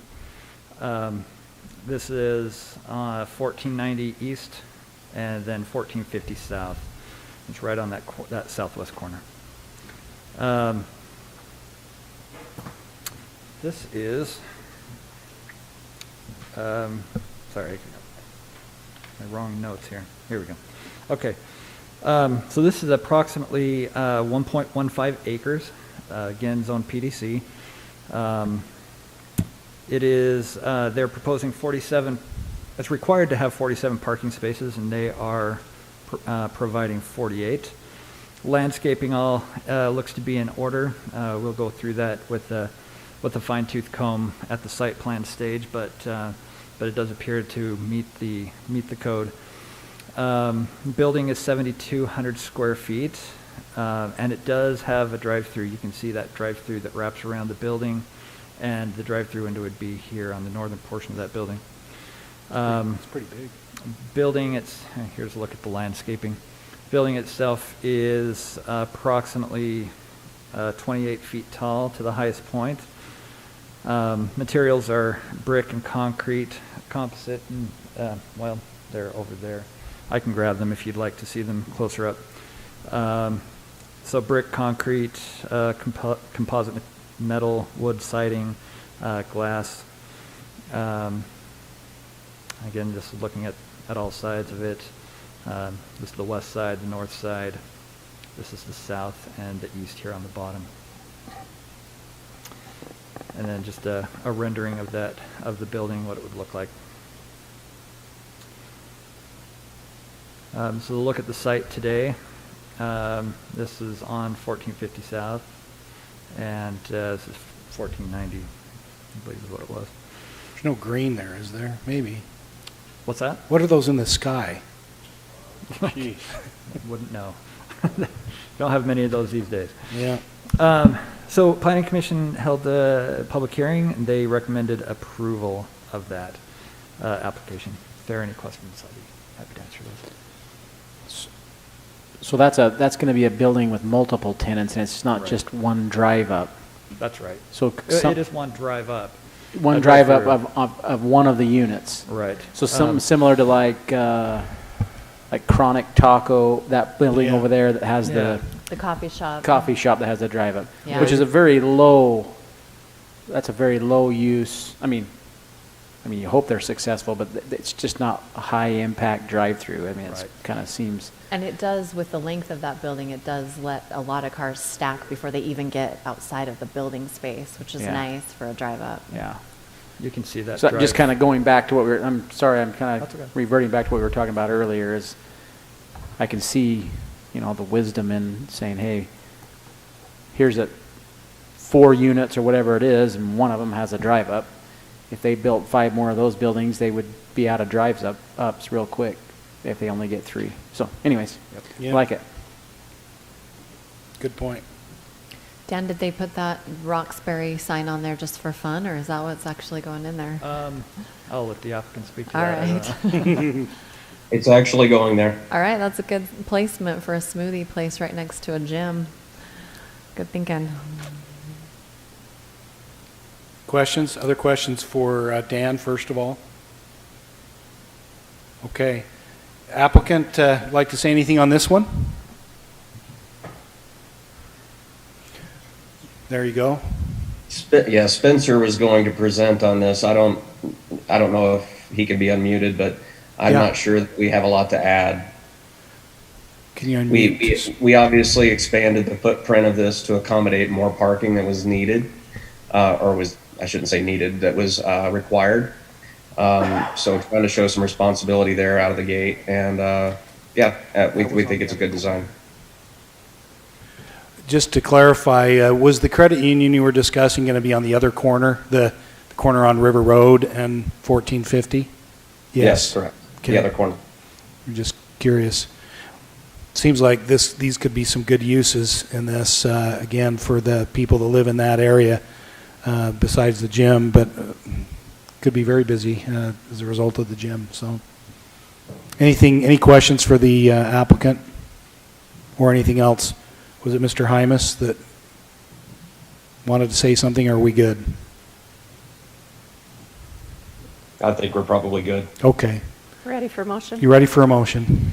Motion to approve the ordinance for a zone change amendment to the Southbridge Center commercial development in order to develop a retail building with potential restaurant and fast food uses on property located at the corner of 1450 South and 1490 East. Second. Motion was made by Michelle, seconded by Danielle. Any discussion on the motion? Seeing none, all in favor, starting with Michelle, say aye. Aye. Aye. Aye. Aye. Motion carries unanimously. once we do the heavy lifting, guys, right? So thank you for your patience, and we'll see you on September 3rd. Thank you. All righty.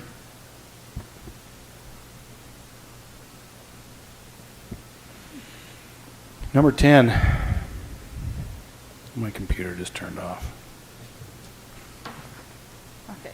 This is a request to consider approval of an ordinance changing the zone from open space to A1 on approximately 2.278 acres located south of the Bloomington Park softball fields on Man of War Road. So here's the parking lot and fields above. Man of War is here to the west, and it's just this part of the property.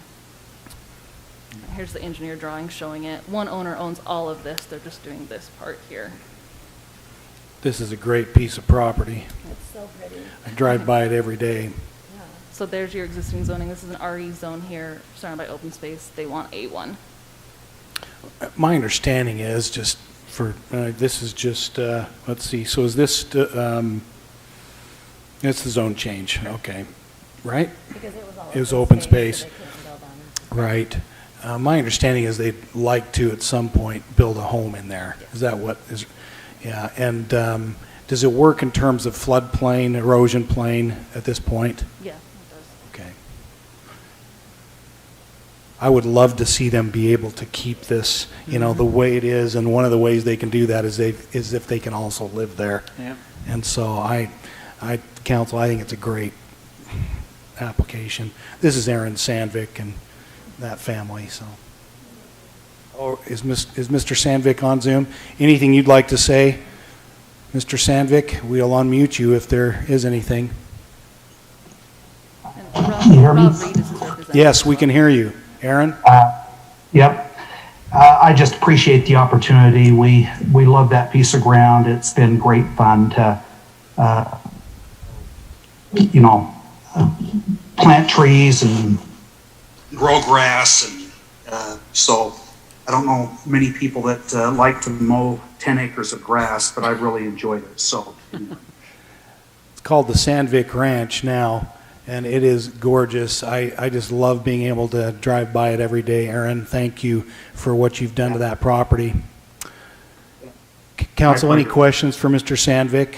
Nope. I'll make a motion if you're ready. Yes. I'll go ahead and make a motion that we approve the ordinance for this, changing the zone from open space to A1 agriculture on approximately 2.278 acres on on Man of War. Second. Motion's made by Jimmy, seconded by Danielle. Any discussion on the motion? And seeing none, all in favor, starting with Danielle, say aye. Aye. Aye. Aye. Aye. Motion carries unanimously. Thank you, Aaron, and appreciate what you do for the community.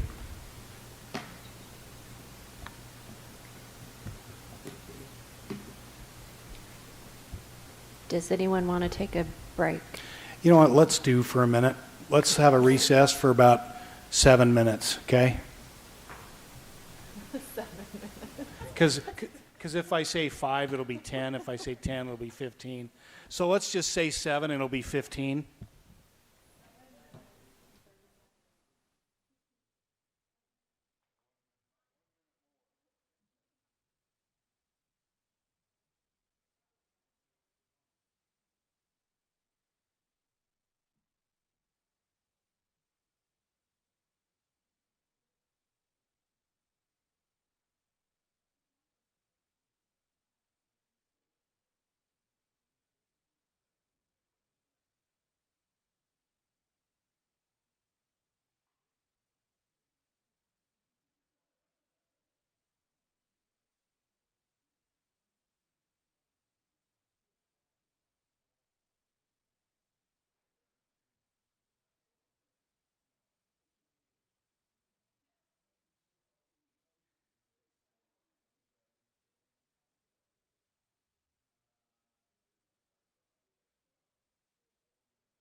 you, Michelle.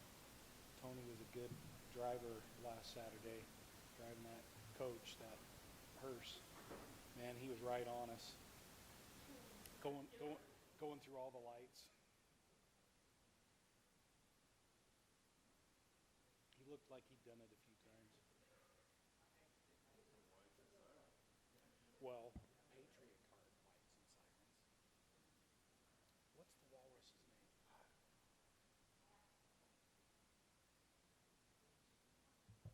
I've heard that. But I don't want to call him Mr. Walrus. Somebody saw it would be better.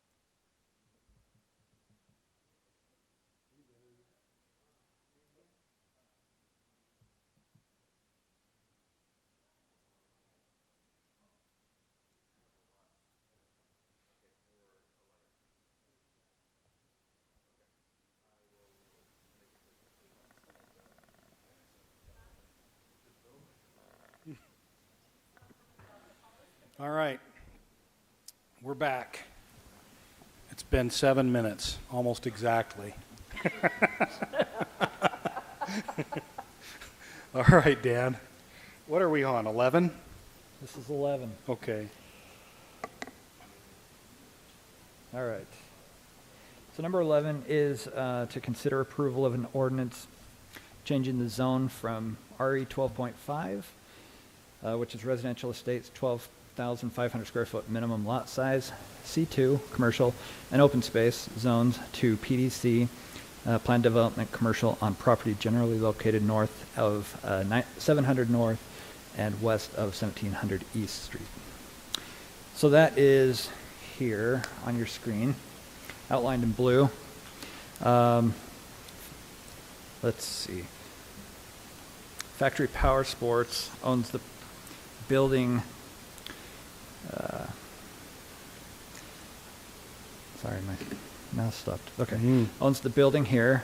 And this property equals about 2.62 acres.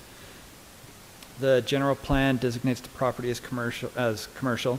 That was changed from low-density residential and open space to commercial in October of 2019. Property currently, as I stated, is got a mixture of zoning on it, RE 12.5, open space, PDC, and C2.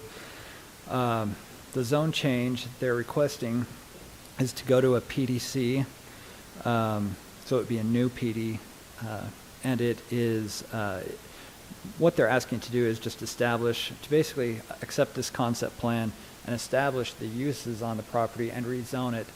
And then later on, they would come back for a zone change amendment with the elevations and so forth, once they know exactly how everything's going to lay out, and once they're ready to build the building.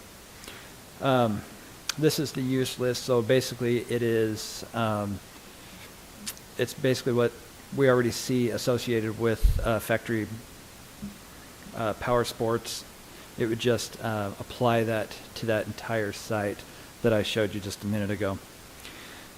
These are the photos of the property. You can see the building there. This is a warehouse storage building, and they want to build, from my understanding, a similar building to that in the back in here, and also an addition onto the existing building. So there will be some site planning that needs to happen.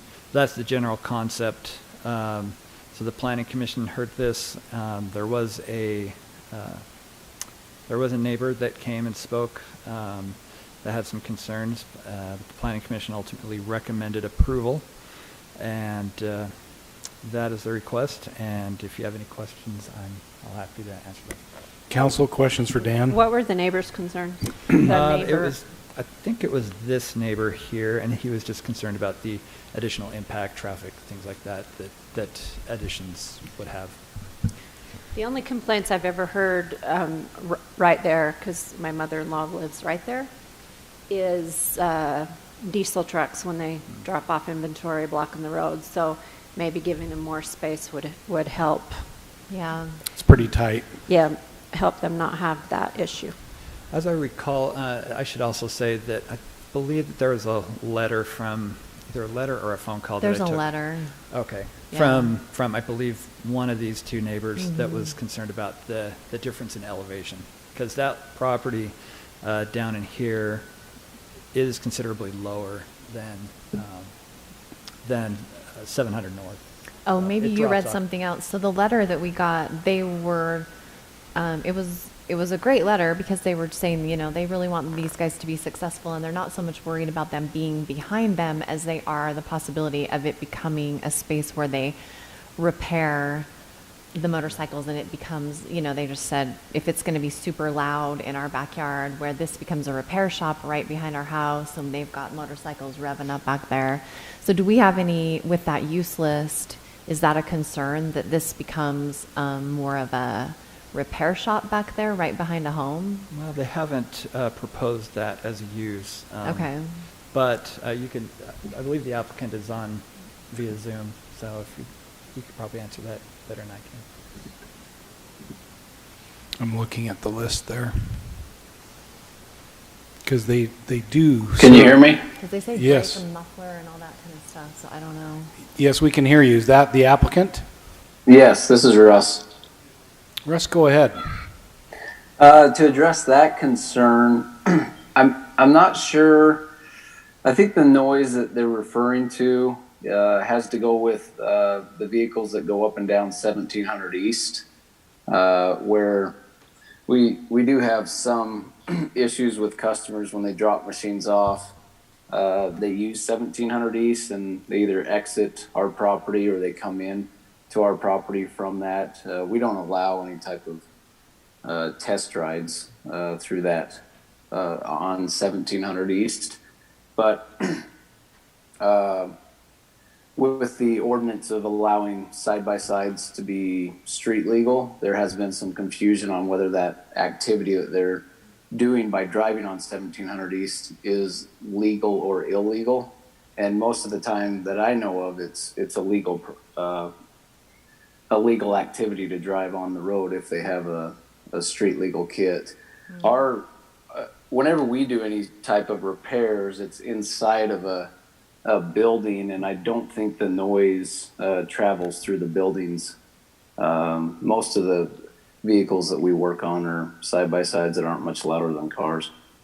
I think that'll be reassuring to them. Can I ask you one other question? I'm just not educated on how you vent. If you're going to be doing painting, is that vented in a way that residents very nearby would be affected by the fumes that are being vented? We currently don't do any paint work. All of our panels come painted from the factory when we do our repairs. So does that need to be on your use list? I think the only, if we were to do any type of paint repair, I wouldn't want to limit myself in the future because I'm a dealer for Honda and I have authorized repair facility for Honda, Yamaha, and Suzuki, and these other brands. I would hate to lose my license because I couldn't offer a service that they required in the future. But if we ever needed to do any body or paint work, I'm sure we could put the ventilation that was required, which are filters and other types of things that reduce the smell. Is that fine, John? Do we have any regulations about how close that kind of venting can be to residents? No, not the residents, but the building code would address, building and fire code would address a lot of the concerns, but not venting close to residential. Okay. But the other thing is, John, correct me if I'm wrong, but, you know, again, I realize the applicant would rather not have us strike that, but we could for now, and they could come back and ask for it in the future. Yep. You know, if they needed it. So just That for me, and like I said, I'm really not educated on it, but that's the only one that jumped out to me was the possibility of having that paint, auto body paint right next to your home. I just don't know. You could also limit it on to just the one portion of the side and not the upper portion. It's another option.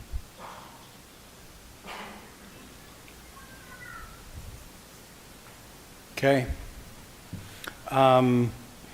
Any other questions either for staff or for the applicant, or is there anything else the applicant would like to say? I think our main goal here is just to alleviate all that traffic off 1700 East.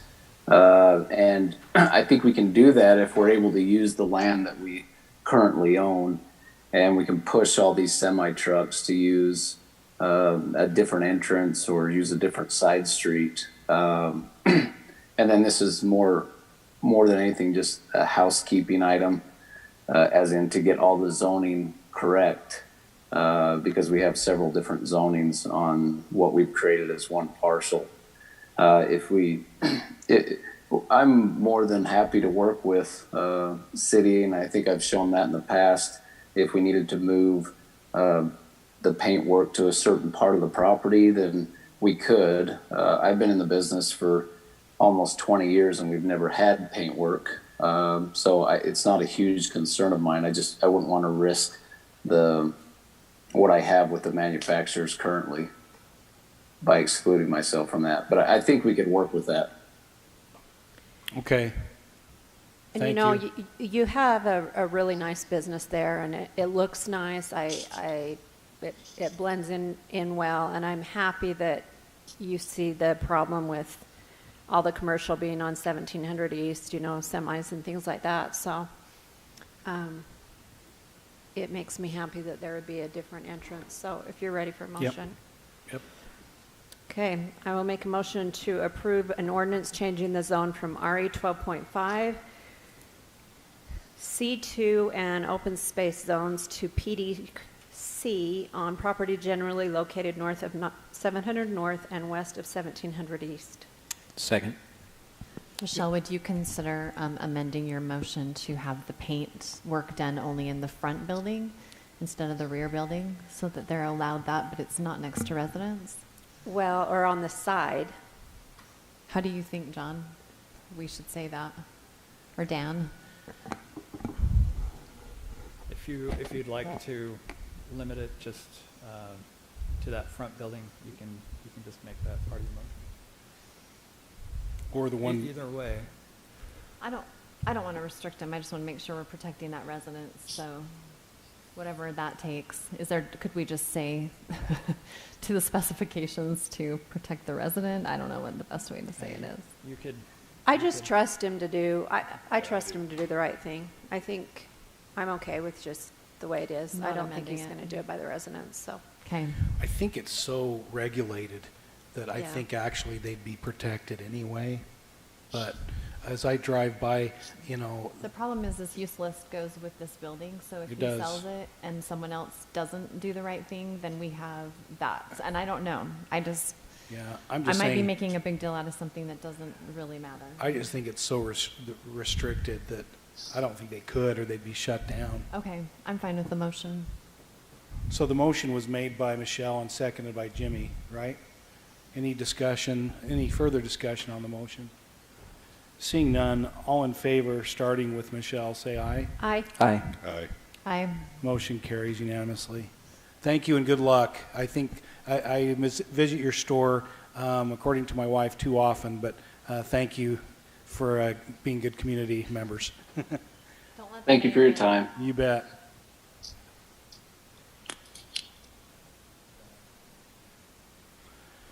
All right, number 12.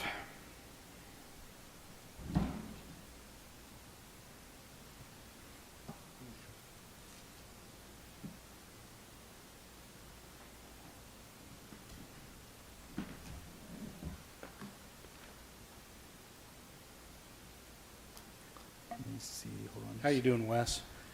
It's been a day, Mayor. Thanks, though. Has it been a day? It has been a day. I'll second that. It's Wes's birthday. Can you believe that? Happy birthday to you. Happy birthday to you. Thank you. Happy birthday, dear Wes. Happy birthday to you. Yeah, thanks, John. Thank you. I hope it really is. It is. Okay, good. It really is. That'd be a good trick, huh, wouldn't it? You're just trying to get the free dessert. Yeah. Trying to get some somebody to like me at home. I'll do anything. Let's see. Let me see if I can find this.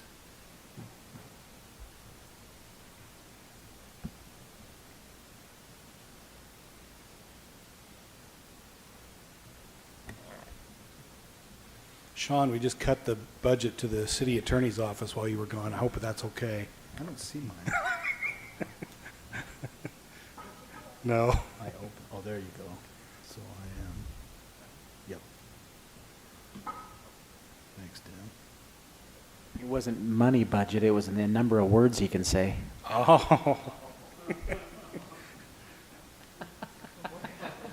I can see all of your head now. Okay, we're actually skipping to item 13, and then Dan will present item 12, and then you'll need to do two separate motions. So this request is a request for a hillside permit for Hillside Professional. It's right on the curve right here, Riverside, right across from Riverside Cliffs. It's this portion right in here. You can see the zoning on it that Dan will present in a minute. So this went to Hillside. It lies within the Hillside overlay zone. And this is their slope analysis map. You can see, obviously, if you've driven by there, they have some 40% here and some right up in here. And then they also are over on their 8% when the ordinance only allows 5% on their 30 to 39. Their argument was that some of this 30 to 39 is area that has already been disturbed, and so that was kind of how they presented it to the Hillside. Okay, wait, Russ, when you say the argument was, is that accurate?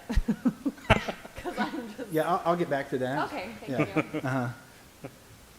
Then they also did a hillside rockfall study because it fell within the rockfall area of a high hazard rockfall area. So they did their study. They determined that these areas are the rockfall areas that would be concerned about. So they're not within the rockfall, and just for good measure, they put a parking lot between their building here just in case. So they're not really within the rockfall area based on their study. So that was a study they provided. They also did some analysis of the soil. They will be doing quite a bit of over excavation for this site, as there is some clay out there. One of the requests that the Hillside requested was most of the sites being filled. There are some cuts obviously along here, and we'll get back to that. But most of the site is filled, so they weren't so much worried about slope stability. The only place they were was the impact, because there is some cut right here on this parking lot area here.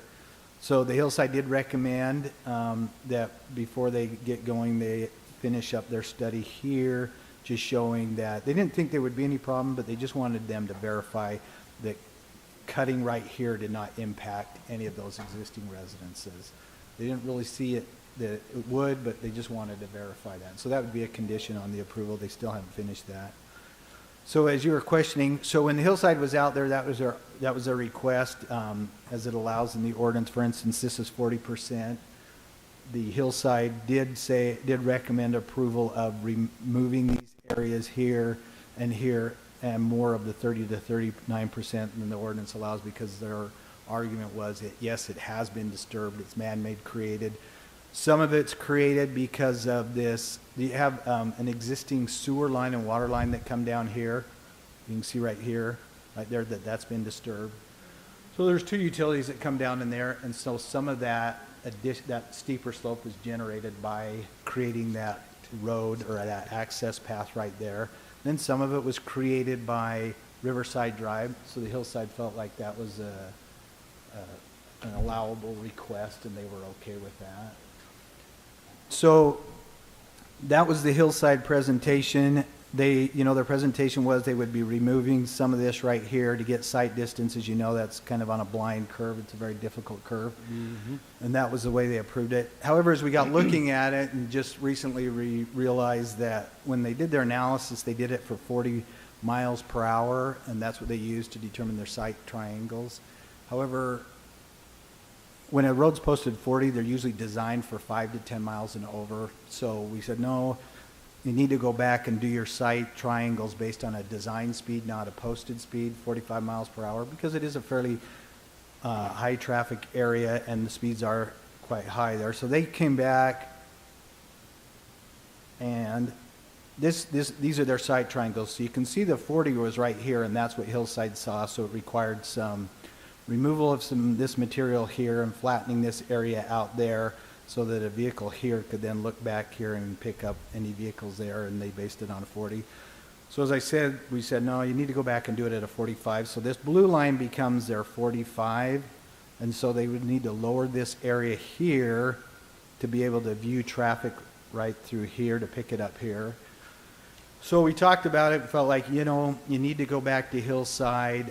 We need to open this up. This would require them to, flatten this area out, and put a retaining wall in there and there to help support this so you could open this up for visibility for the traffic, and felt like this ought to go back to Hillside for their approval and Planning Commission and Council again, as this wasn't quite what we had planned on.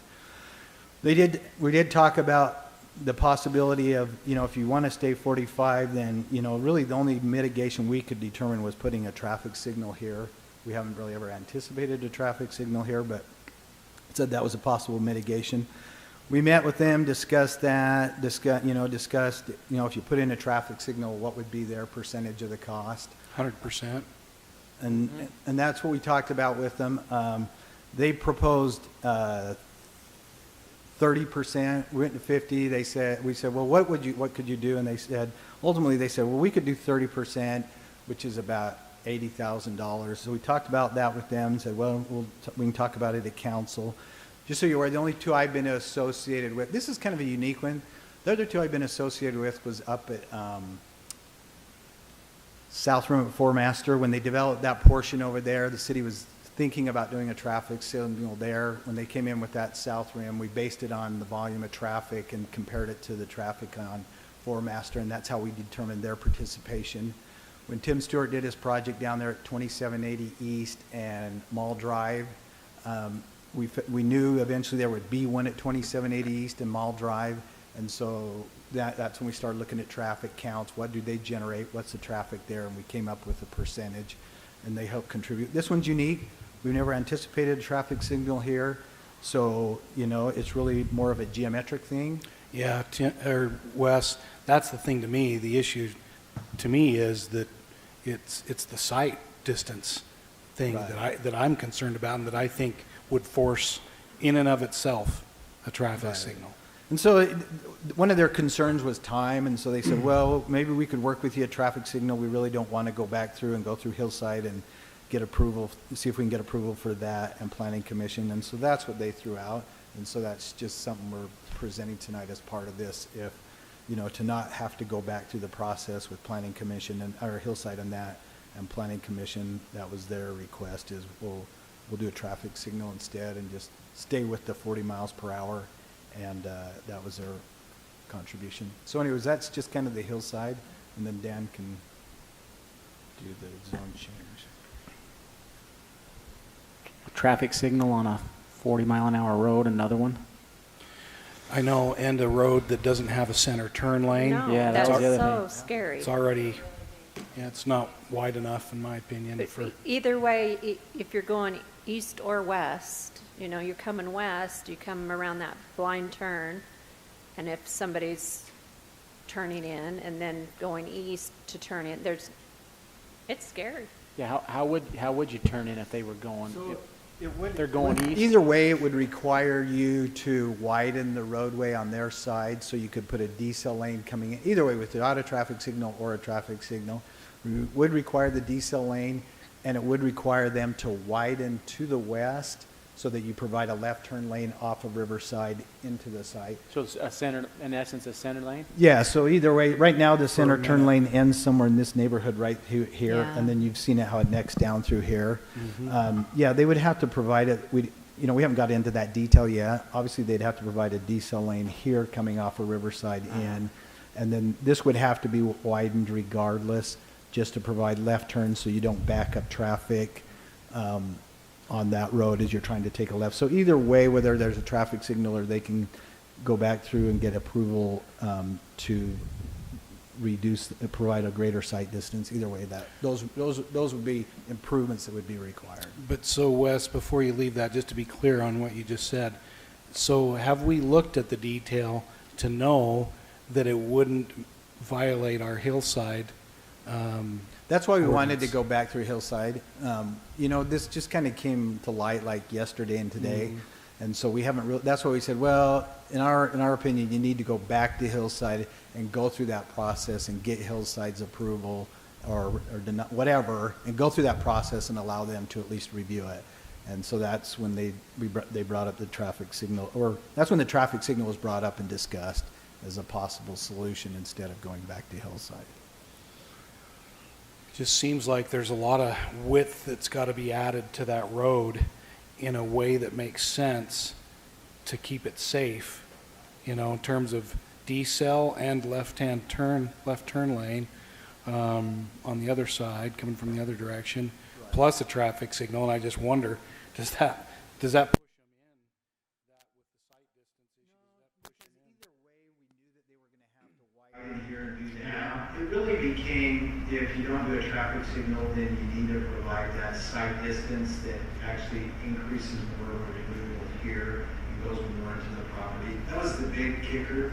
We knew that they would have to do that, and they've addressed that. It was here and here, basically that Hillside was okay with removal here and here, as they felt like it was man-made, even though it was a 40% slope. So we kind of talked through that. It really just became that sight distance issue and the removal of more of that property, and would they still be Hillside? That was why we thought they would go back if that was the case.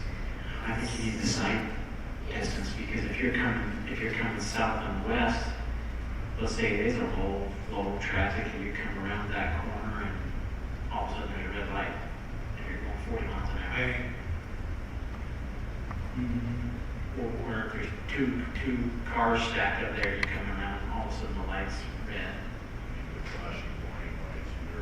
Yeah, up around the corner, let's say there's a stoplight on around the corner. Slow down, because again, they're going 50, not 40. Yeah, that was the concern. It's right. There's not a lot of traffic. I mean, there's not a lot of Side friction, you know what I mean? There's not a lot of access points that create that side friction that cause vehicles to slow down. And so, yeah, it is kind of scary. In fact, no, I won't tell you that story. But anyway, it is kind of scary as you go through there that they don't have that side friction. And so you do get velocities that are, probably in the 50 mile per hour range. So then are they going to go back to Hillside? Well, no, we threw out the traffic signal as a possibility of not going to Hillside, where you just did. But they only want to pay for 30% of that. Yeah, where you just did the 40 mile per hour thing, and then they said, and then they would pay for 30%, and that was kind of to keep it on the agenda instead of having them go back through the process. Yes. Does that make sense? So Wes, if there was a traffic signal, would it also line up perfectly for that neighborhood? Yeah, so the access is lined up right there, so that would be a requirement regardless. It was just, they felt like there is some value to them in having the traffic signal, and then they didn't need to go back through, and if you only did the 40 mile per hour, it didn't require the retaining walls. They could take up a lot of that with some slope up to the parking lot and their building and so forth. So If there wasn't a traffic signal, it almost seems like a decel lane wouldn't be enough, though. Like it would have to have an acceleration lane also, right? Mm-hmm. And a left-hand turn lane if you were driving You have to have east. the left-hand turn lane and the decel lane. We did discuss the acceleration lane. That's something we haven't really looked at as far as would that be required, because we haven't really done many of those. It's usually not something that we really look at very often, but something to be thought. I just don't view this as a taxpayer responsibility. I think this signal is solely the responsibility of the developer. Were it not for this project, the city would not be installing a traffic signal here. I think the offer of 30% contribution just falls far short. I think it's 100%. I agree.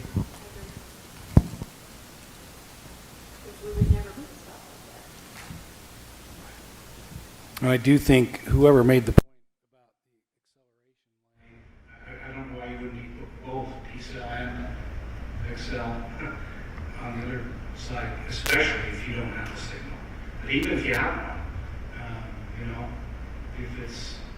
if people are turning right on a red, they gotta hit it.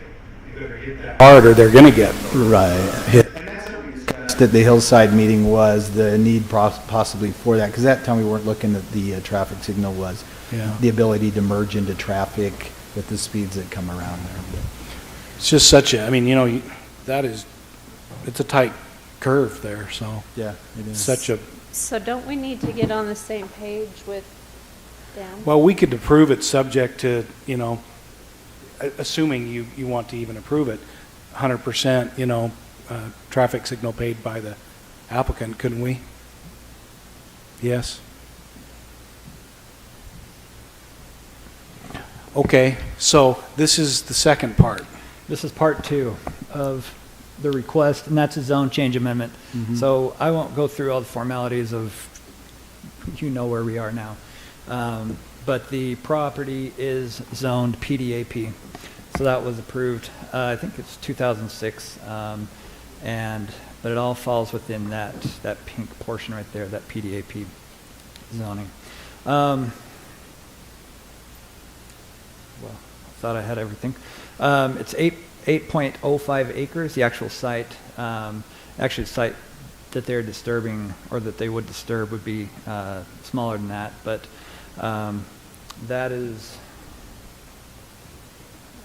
that's the site size. The building, actually there would be 2 buildings they're proposing. I'm sorry, I left my notes back there, but they are required to have 101 spaces, parking spaces, 96 parking spaces, and they are providing 101 through these parking lots back here, and then some parking up front, and also some parking under the buildings themselves. You can see the building footprints are highlighted blue here on the site plan. This is just a look at their concept landscaping. Again, we would have to go through that with a fine-tooth comb once it's approved, if it gets approved. This is a look at the building itself. Proposed to be 47 feet tall. That does require special approval by the council. The findings are listed in your staff report. And there are 6 findings to increase that height to beyond the 40 feet that's allowed in the code. The Planning Commission recommended approval. They did hold a public hearing, and there were some public comments, primarily regarding the exact issues that you've been discussing, the traffic, how that would work with the ingress and egress of these buildings. A little bit with some lighting issues. The property would be elevated a little bit above the street, and so there's a little bit of concern about lighting spilling down. Of course, all the lighting fixtures would have to be fully shielded and cut off, downward facing, etc., and a photometric plan would be required. But ultimately, the Planning Commission did recommend an approval of both the Hillside and the zone change amendment. So that's the request. Thank you, Dan. Questions for Dan? Has Cameron and his team looked at this yet?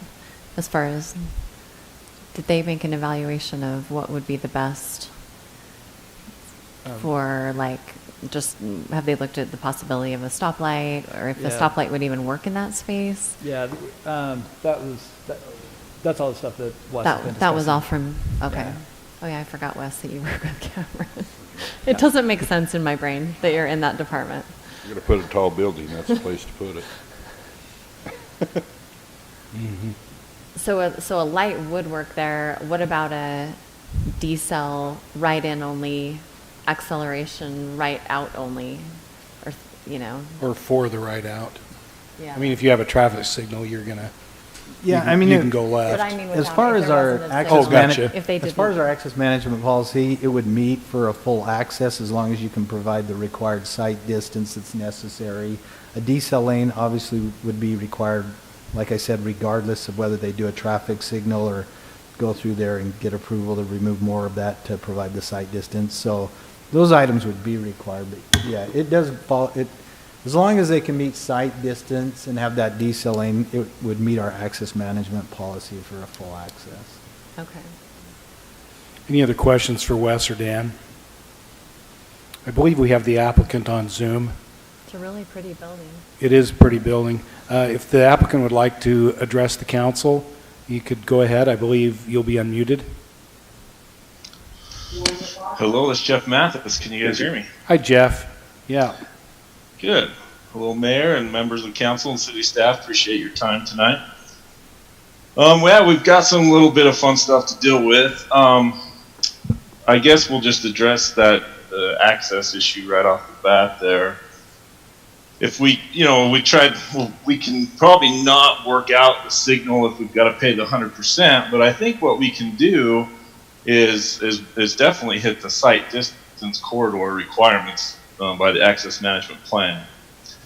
And I think if we hit that, then we have that safe intersection, based by what we have as ordinance. And I'd like to discuss and see the opportunity if we don't have to go back to Hillside. Is there any chance I can share my screen, or is that even possible? I think you could, and it would show up on our monitors here. Yeah.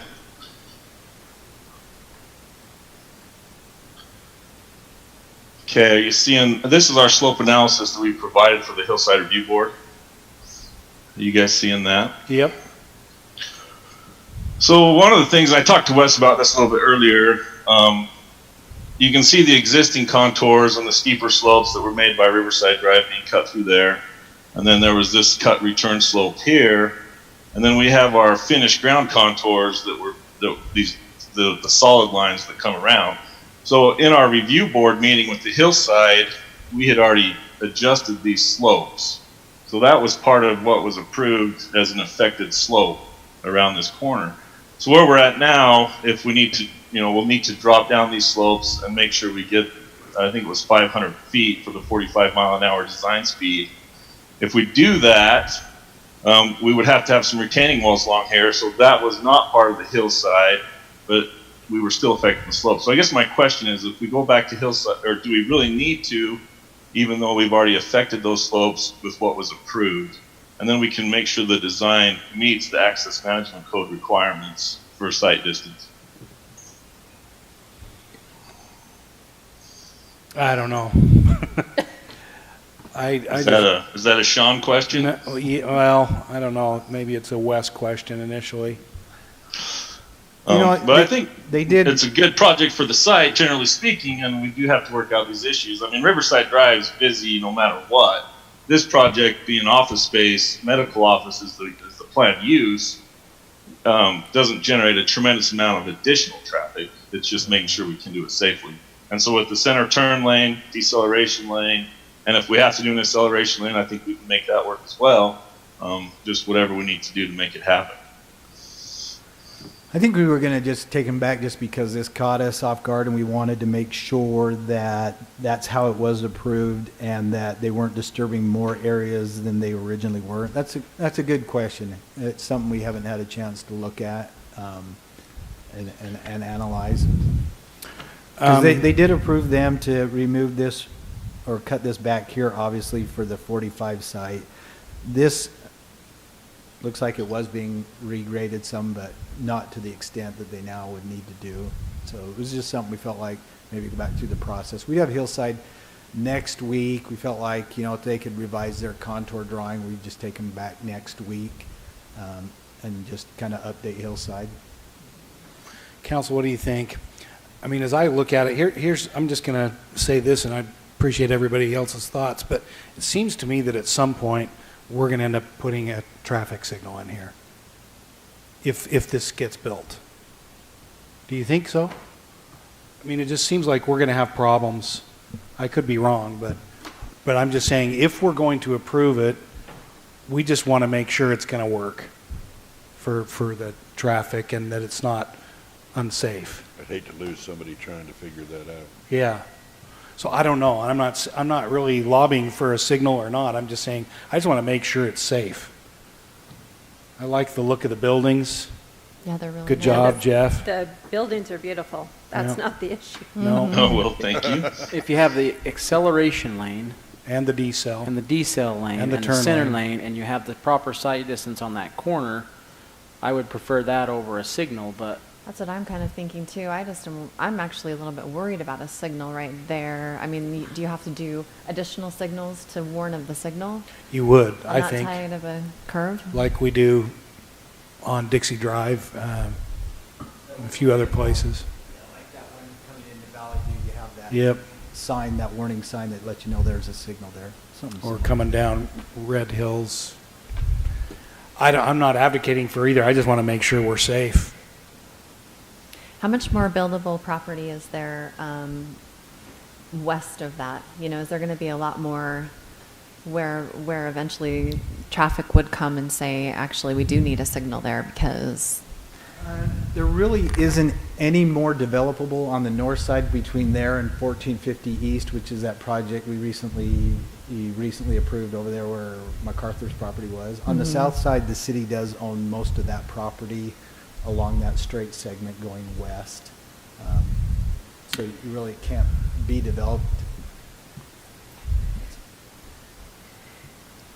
So Jeff, if Hillside's meeting next week, could we just like table this and go meet and bring us back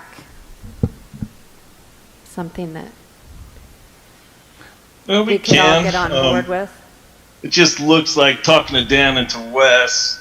I mean, obviously, time is of the essence for everybody, but we can do whatever we need to do. But it looks like we'll be pushed out 4 to 6 weeks before we know that this project can or cannot happen, and it kind of pushes our timelines back a little further. Like I said, we're already affecting slopes. I mean, Hillside to me is about the slopes of the land. We've already affected, and they've approved what we've affected, but we're just increasing some retaining walls and making sure these site distance corridors are there. So we're not asking to affect anything else that they did not approve. We're just actually be cutting it down a little bit further so we can see over the land. I'm just thinking in terms of the delay, Jeff. I mean, if this wouldn't have to go back through Planning Commission, would it? They said it would. Would it? Okay, then it is going to take you longer. Yeah. And we haven't had much time to analyze, the Hillside and all these other items, so it might be worth tabling the item and giving staff a chance to review it. I think we've got to do this right. Okay.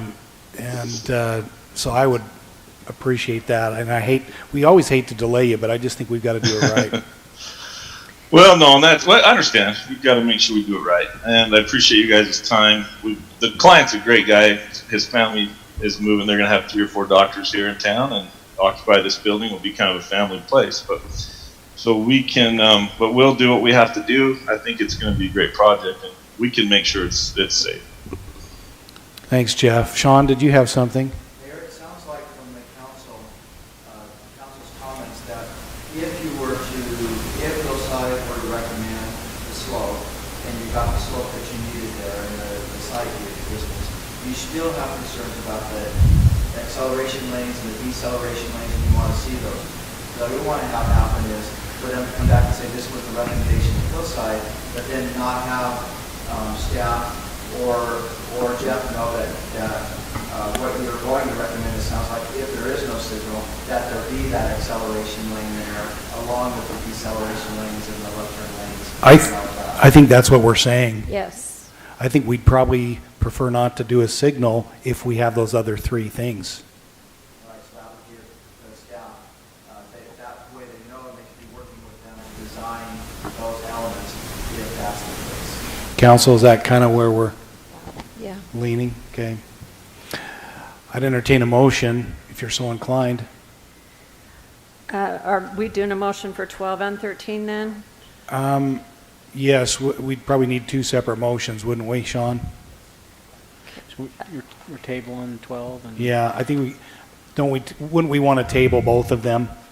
Yeah. So a motion to table the ordinance for a zone change amendment to Anasazi, oh my gosh, Cove Commercial Plan Development. Second. Motion by Michelle, seconded by Jimmy. Any discussion? All in favor, say aye. Aye. Any opposed? So that item is tabled, and I guess we didn't give it a date certain, Sean, because we've got to wait, but we will put it on as soon as we can. Okay, and do I have a motion also similarly to table item number 13? So moved. Second. Moved by Jimmy, seconded by Me. so fast, Michelle. Any discussion? All in favor, say aye. Aye. Any opposed? That motion carries. All right, we look forward to working with you on it, Jeff. Yeah, we'll get it figured out. Thank you very much. Thank you. Thanks, Jeff. 14. Already.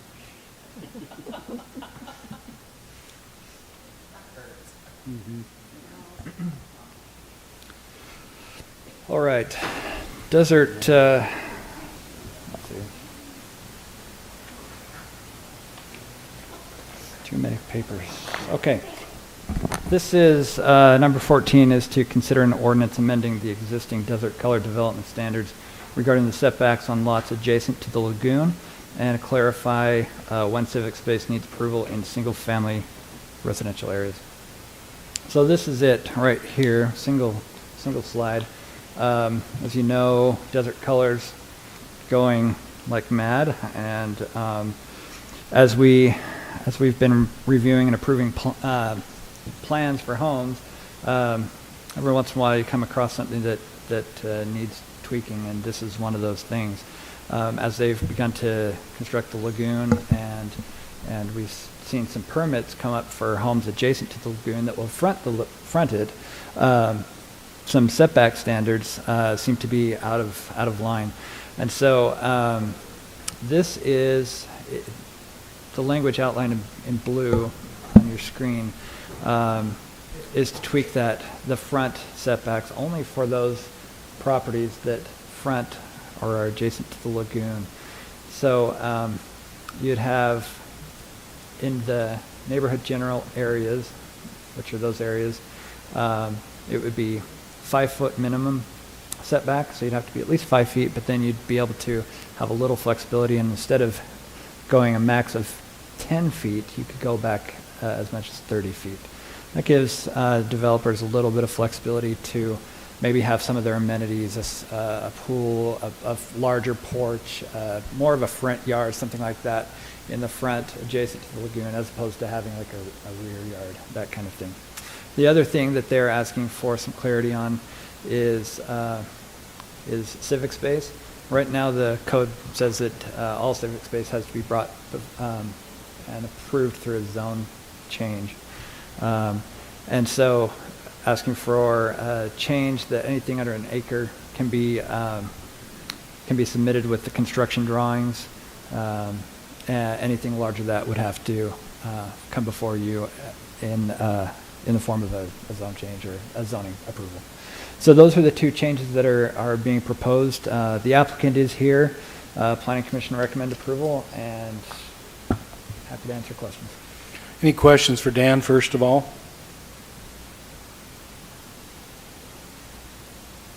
Nope. Just curious, Dan, what is the reason to have a maximum setback? So the whole desert color idea is to get houses closer to the sidewalk, Yeah. and so that's I remember that discussion now, to kind of keep people out closer and out and about. I got you. Okay. Yep. Bob, anything you'd like to say representing the applicant?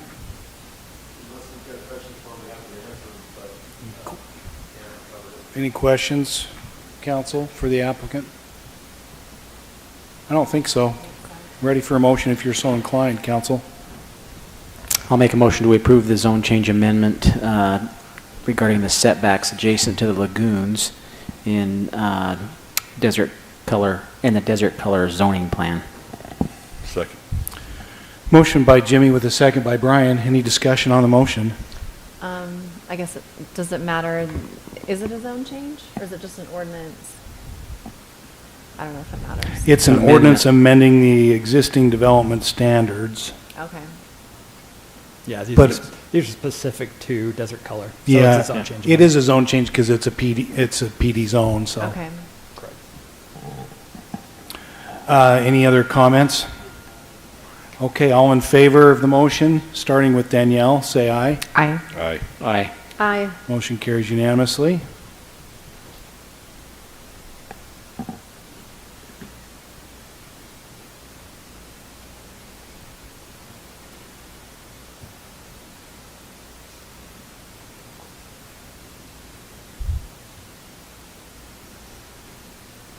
I'll get there. So, as I'm finding my stuff, the next two kind of go together, but they're separate items. The properties used to be the Seven Wives Inn. So the first item is the property to the north, and then the second item is the property on the corner. So George Whitehead is the one to the north. The existing Seven Wives Inn owners retaining this property and the pool. So this will be conditioned on a lot merger with the pool and the northern property. So this is at 241 North, 100 West. So the northern property, that's showing the pool as a separate lot. So this will get merged with the 241 North property. Seven Wives is on the other end, right? Why only seven? Seven Wives used to occupy Right. 241 and 214. Isn't George Whitehead a mayor of the city? I think he's out on the wall out there. There's been a lot of George Whiteheads. There have been. We have one or two now. Yeah. Yeah. Okay, And a direct relative of our new police chief. that's correct. Is that right? That's right. He told us the other day. So this is the property from the 100 West, and that is not clicking. 100 West. Such a pretty house. So they are going to reduce a unit from this. They want to continue the bed and breakfast use, but add short-term rental. So that's what they're doing on this one. And that concludes that one.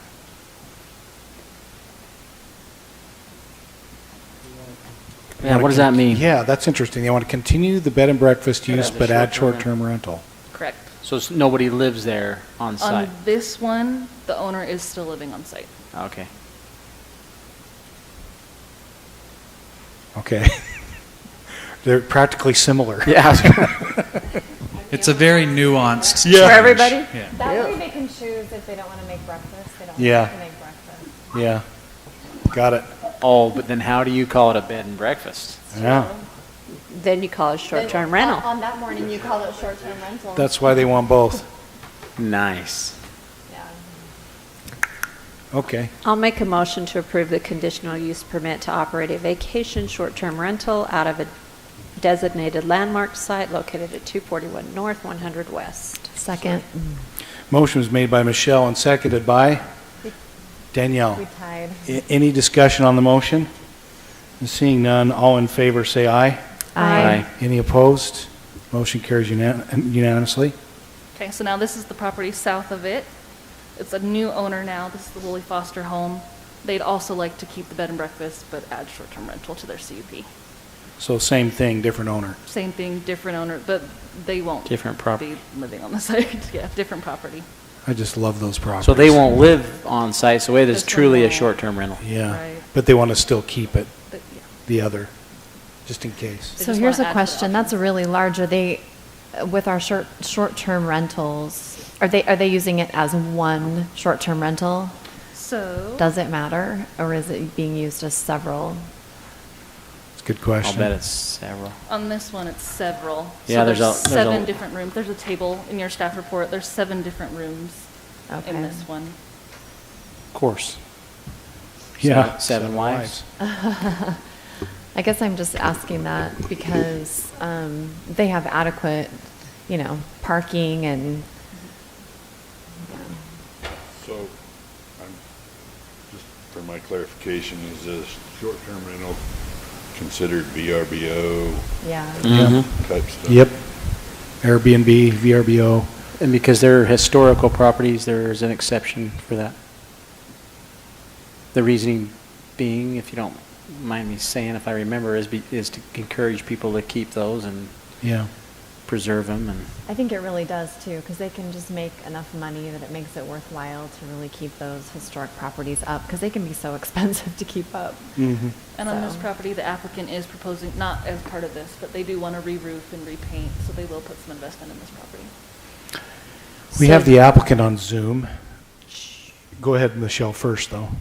Are these names all named after the wives? yeah, that's what I was just noticing. Jane, Julia, Marianne, Harriet, Melissa, Lucinda, and Sarah? Maybe the applicant can tell us. Let's unmute the applicant. Anything you'd like to say, and can you answer that question? We're curious. Yeah, so the Seven Wives is more of an urban myth. Oh, dang it. man. You just blew it for us. Well, so we rebranded. Now we're the Mulberry Inn, so no more. But Nice and safe. In answer to the other questions, initially we will be doing still operating as a bed and breakfast. We've actually outsourced the breakfast portion to Bear Paw. Oh, good move. Dang. Wow. So, but we do need we're asking for the latitude in this adjustment to the conditional use permit to operate it as a nightly rental. We live 3 miles away. Most of the time we think we can support it as a B&B, but there could be life changes that would interfere with that. So that's why we're asking for that latitude. Very good. I like it. Any other questions for the applicant or Jenna? Nope, just thanks for taking good care of this house. Yeah, it's I a appreciate beautiful it. house. And take care of the mulberry, too. Yeah. If you know what's good for you, And the whoever county commissioner will be out there. Was correct. All right, council, are you inclined to make a motion?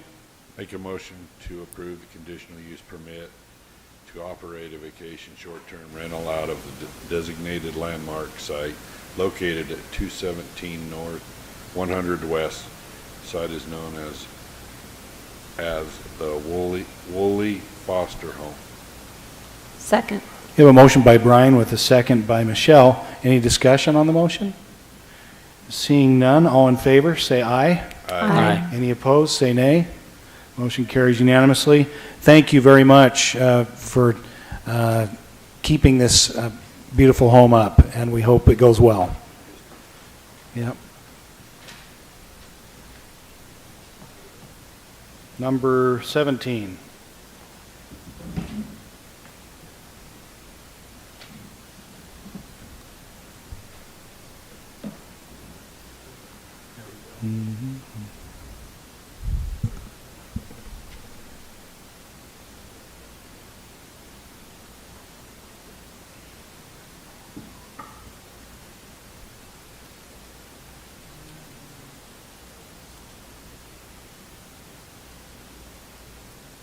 Let me find my thing here.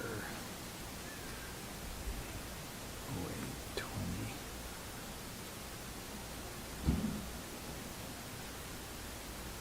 There we go. Maybe. That's not. Nope. There are like a million pages. Nope. I know, and now I'm starting to panic. I Panic. know. Birthday. I know. You could have at least brought birthday cake for your birthday.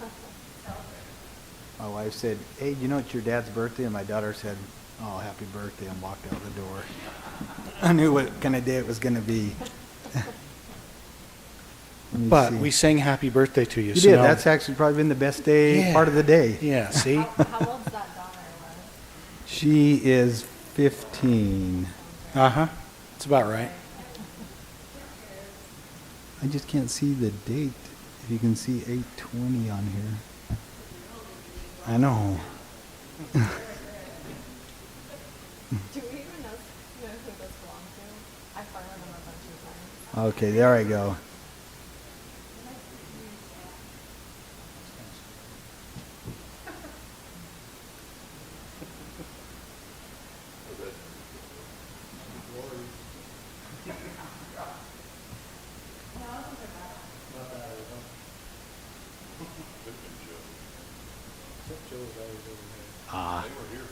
Were they? So I'll just have to talk through the one in your packet. It looks like I copied the written and I didn't provide the presentation. Well, we have it. So you have it, so sorry about that. No, we're all right. So item 17 was consider approval of preliminary plat for Desert Reserve Phase 2. It's a preliminary plat for 6-lot residential subdivision. Again, the site is located approximately at Desert Canyons Parkway and 4000 East. Property is 1.46 acres. Density is 4.1 dwelling units an acre. Zoning is PDR. So if you look on your thing, this was originally slated to go back to Hillside because if you look on there, it fell within the Hillside overlay zone. And originally their proposal was to include the Rockfall, that's that green line within those lots. As we met with the applicant after some discussion, it was our request and they were okay with it. To pull those portions of the lot out of the Rockfall zone. So you can see that it's a straight line along the rear of all those lots except for the 2 center lots where that line will curve in to mirror the Rockfall hazard line that was done with the Rockfall hazard study. So basically it's those 6 lots, they're just pulling those 2 interior lots, what portion of them would have been in the Rockfall hazard out of it. And so once they did that, they didn't need to go back to Hillside, so that's why it's coming forward now without going to Hillside. Okay. Does that make sense? Which was what our concern was anyway. Right. Questions, council?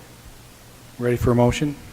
Motion to approve the preliminary plat for Desert Reserve Phase 2, a 6-lot residential subdivision located at Desert Canyons. Second. Motion by Michelle, seconded by Danielle. Any discussion on the motion? Seeing none, all in favor, say aye. Aye. Any opposed? Motion carries unanimously. Okay, the next item is a request to approve a preliminary plat for a 21-lot residential subdivision called Stonecliff Phase 17. Thanks, Kurt. Site is located along Granite Drive in the Stonecliff development. Zoning is PDR, it's part of the Stonecliff development. So here obviously is the area of where this subdivision will be built. Again, right here on your aerial map, right there. So a couple changes since you've last seen that. Originally they were going to put a road in here and do a chain right across there so that it would separate public from private. I had some concerns that was going to bring your drainage down here into this development, and I wasn't sure. I didn't think that they had sized their drainage for that. And the road, furthermore, didn't really benefit anybody. It was just kind of, fire department really didn't need it. So at first I asked them to just change that to a common area, and they were okay with that. Then when I met with them, we decided to just add a little bubbled turnaround there, and that's really the big change. The changes is to allow, so the street is right here. So if someone came in, there's a lot here, and that's the access to that lot. So if someone came in here, they wouldn't have to use their driveways. We could turn around and get back out without having to use their driveways to back out. It doesn't meet fire access. A fire truck couldn't turn around, but it's less than the 150 feet, so they would be able to back out, and it wouldn't be necessary. This would shut off the drainage from going on to them, get rid of the road that really serves no purpose. This lot actually has to get access here, and this lot could get access here. And then as Stonecliff develops, we'll take the drainage down this way and over to 1450. That's really the big change from what you have in your packet. Questions? Any questions, council? Any questions or concerns? The applicant's on Zoom if there are any questions for the applicant as well. If there aren't any, I'd entertain a motion. Motion to approve the preliminary plat for Stonecliff Phase 17. Second. Motion was by Michelle, seconded by Brian. Any discussion? All in favor of the motion, say aye. Aye. Any opposed? Motion is approved unanimously.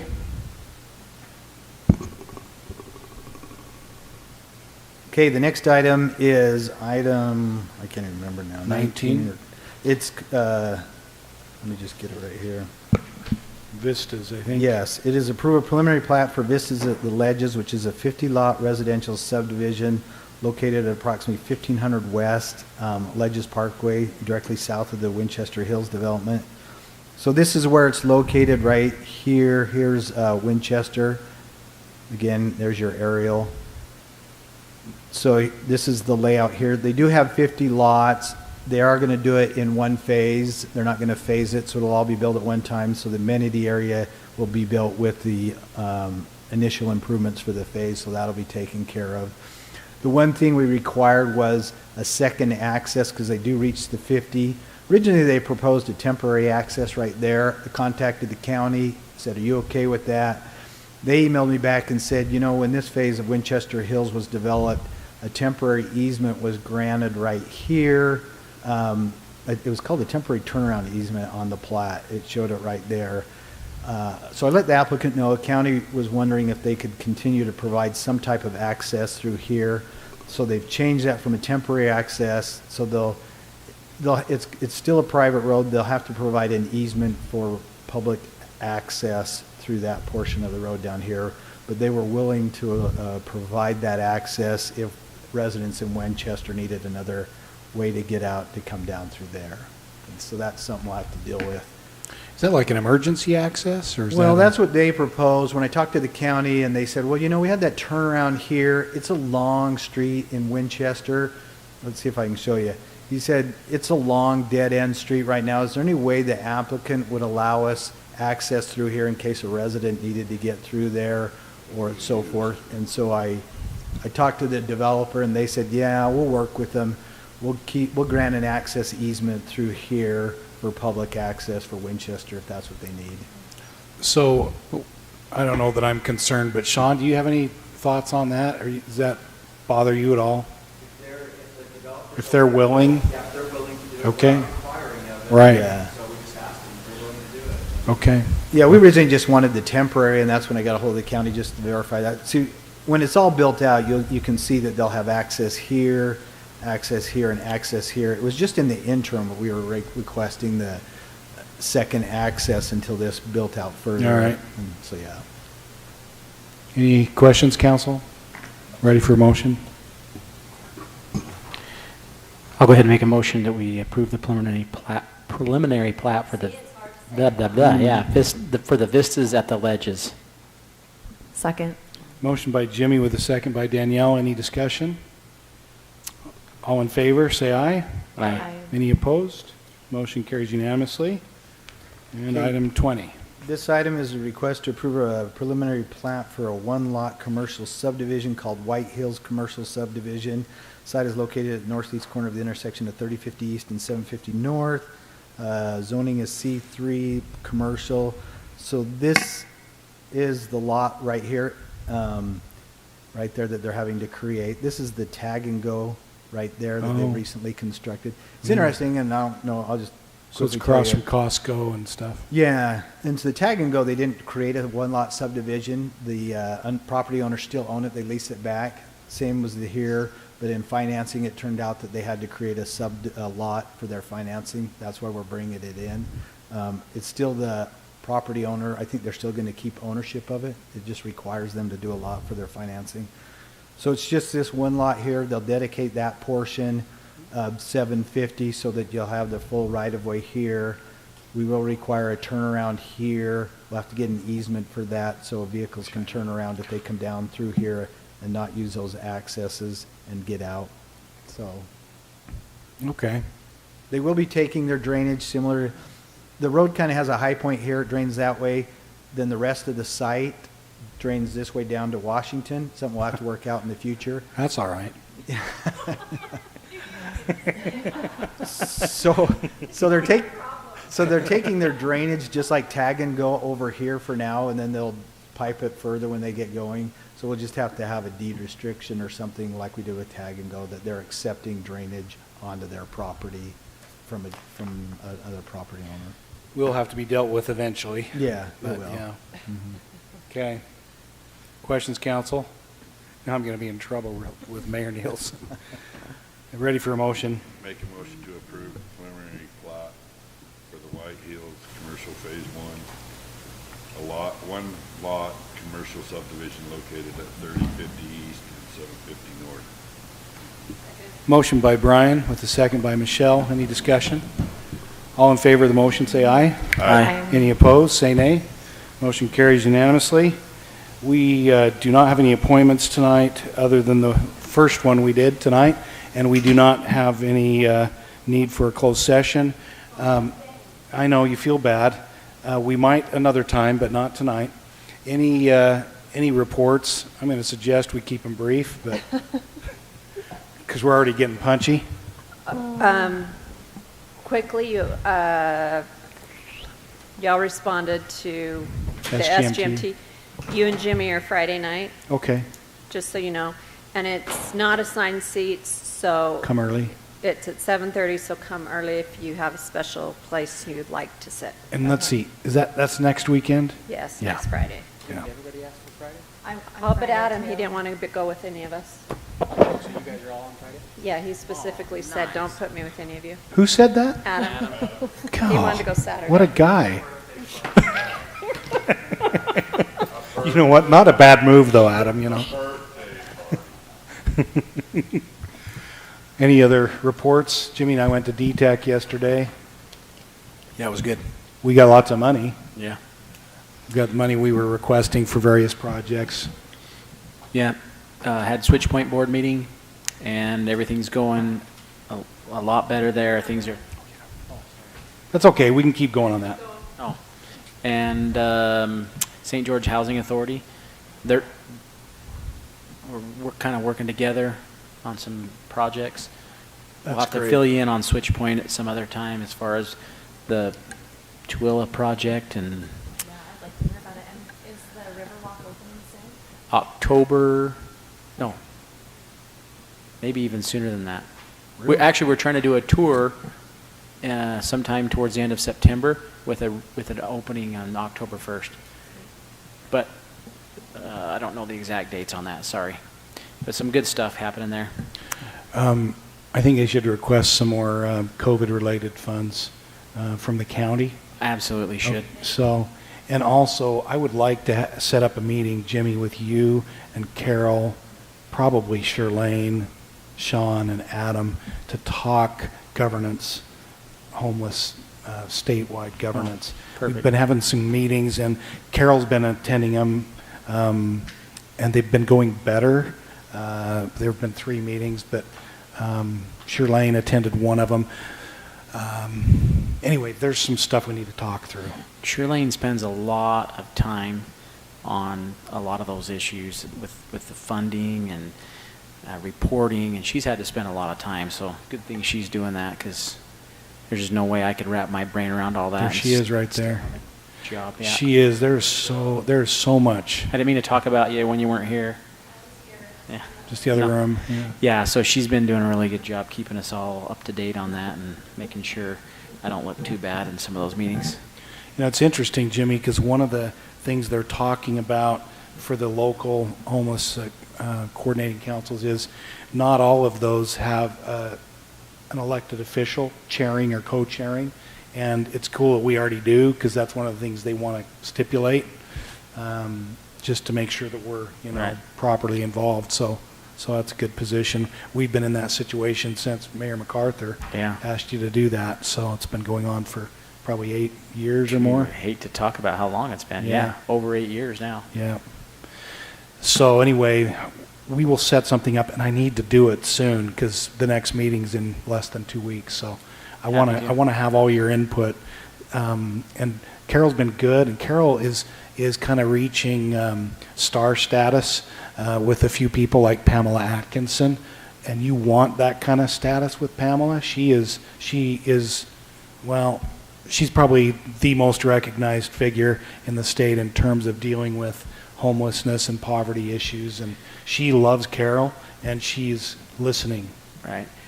And I think to our advantage, we're making progress when, if you look at what we've talked about over the years over what's happened in Salt Lake and how much money's been spent, what's happening? Has it changed?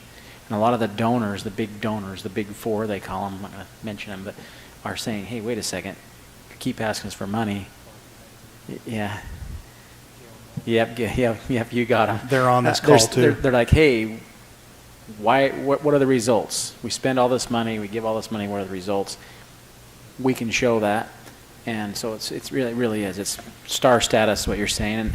And of course, she has a pretty good staff as well, and people buy into it when they can see it being effective. Here it Right. is.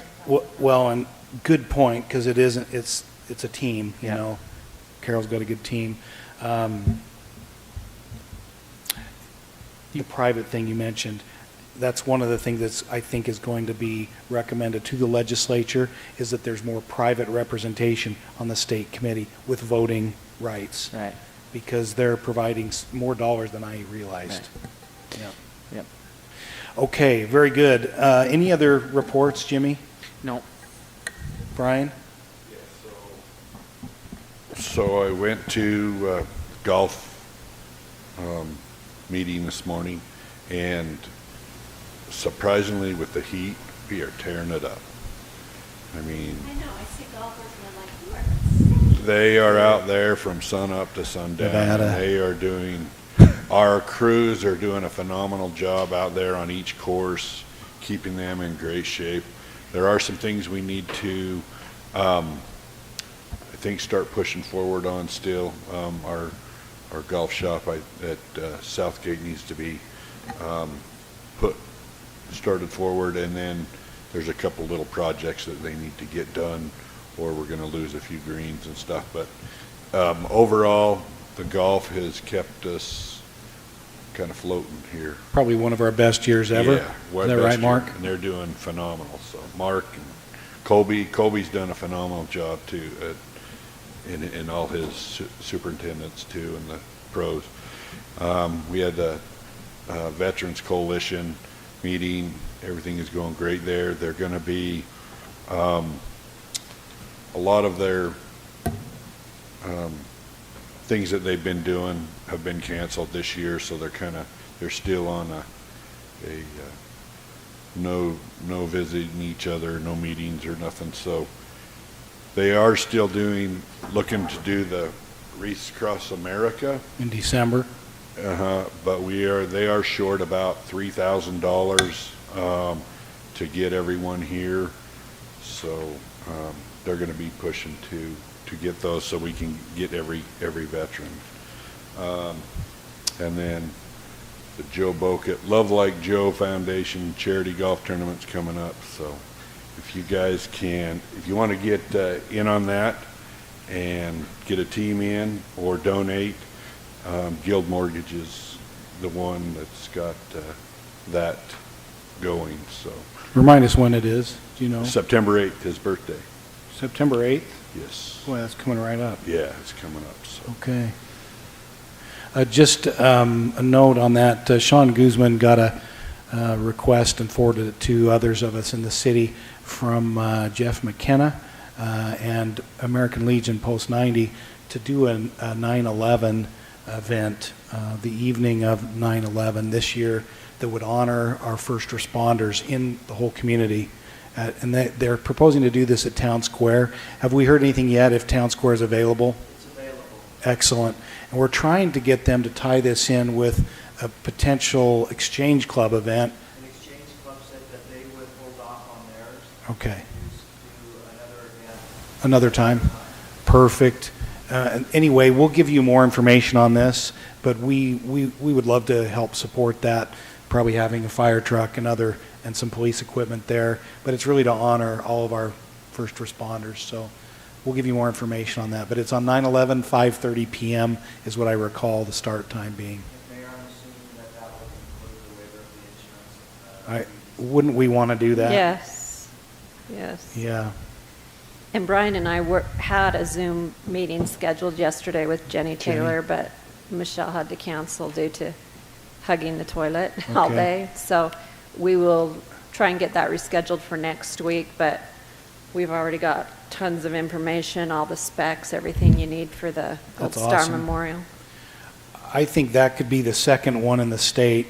There's one in North Ogden, but that's the only one. And it'd be perfect to have one on the south end of the state. And I'll bet you once we get this going, we'll be able to raise the funds. It's significant, but I'll bet we can do it. It's not as expensive. I mean, it's expensive because, I mean, the monument's amazing, but I think she said they spent about, what, $56,000 for theirs? Or Yes. $56,000, so it wasn't as much as I thought it was going to be. Just to finish up, Joe's charity tournament is, their foundations this year are Switch Point, Root for Kids, Neighborhood Connection, and one other. But Okay. I'll remember it before we're done. Okay. Anything else, Brian? Nope, I'm good. Danielle, reports? I guess there's lots of stuff, but I'll just say that I met with Shane McAfee today so we could get some sort of litter cleanup campaign going. So I'll keep you up to date on that. And if you guys have any great ideas, and kind of started by some citizens that are excited to help. So that's great. Lots of people want to help keep our community clean, and we like that.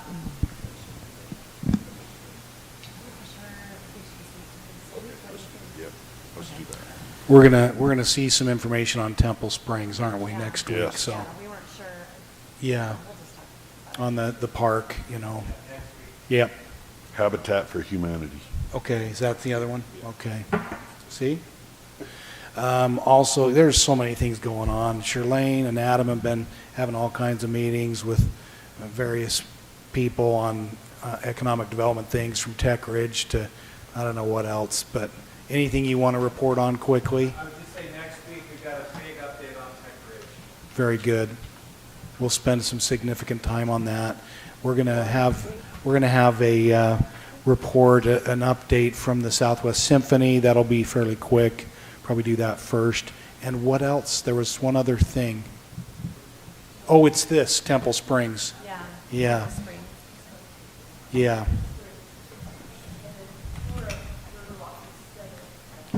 10th of September. Just to note, we're not going to meet by popular demand on the 17th of September. That's the rodeo. Right, Jimmy? When's the tour of Riverwalk? September? 10th. Okay. That's probably enough reports, but folks, we do need to, if we could, adjourn from City Council and go into the regular meeting of the Neighborhood Development Agency of the City of St. George. So moved. Second. Motion by Michelle, seconded by Jimmy. Any discussion? All in favor, starting with Michelle, say aye. Aye. Aye. Aye. Aye. Okay, we are now in the regular meeting of the Neighborhood Development Agency of the City of St. George. And we have one item, and that is, as Adam mentioned earlier, to consider the approval of an incentive agreement between the Neighborhood Redevelopment Agency of the City of St. George and the City of St. George and RS Technologies, Inc. We were presented this earlier. Do you have any questions, or would you move to approve? So moved. Second. Moved by Danielle and seconded by Michelle. Any discussion? All in favor say aye. Aye. Aye. Any opposed? Motion carries unanimously. Do we have a motion to adjourn from the neighborhood meeting of the regular meeting of the Neighborhood Redevelopment Agency and from City Council? So moved. Yes. Sorry, I have one question. I had on September 10th a neighborhood open house at South Mountain Community. Those are canceled? Got to cancel it, yeah. So we're doing the Riverwalk that day instead. And got it. maybe other stuff, yeah. Okay. So we have a motion by Brian to adjourn. Do we have a second? Second. Seconded by Michelle. All in favor? Aye. Any opposed, if you dare? We are adjourned. Thank you. It was a marathon, but thank you.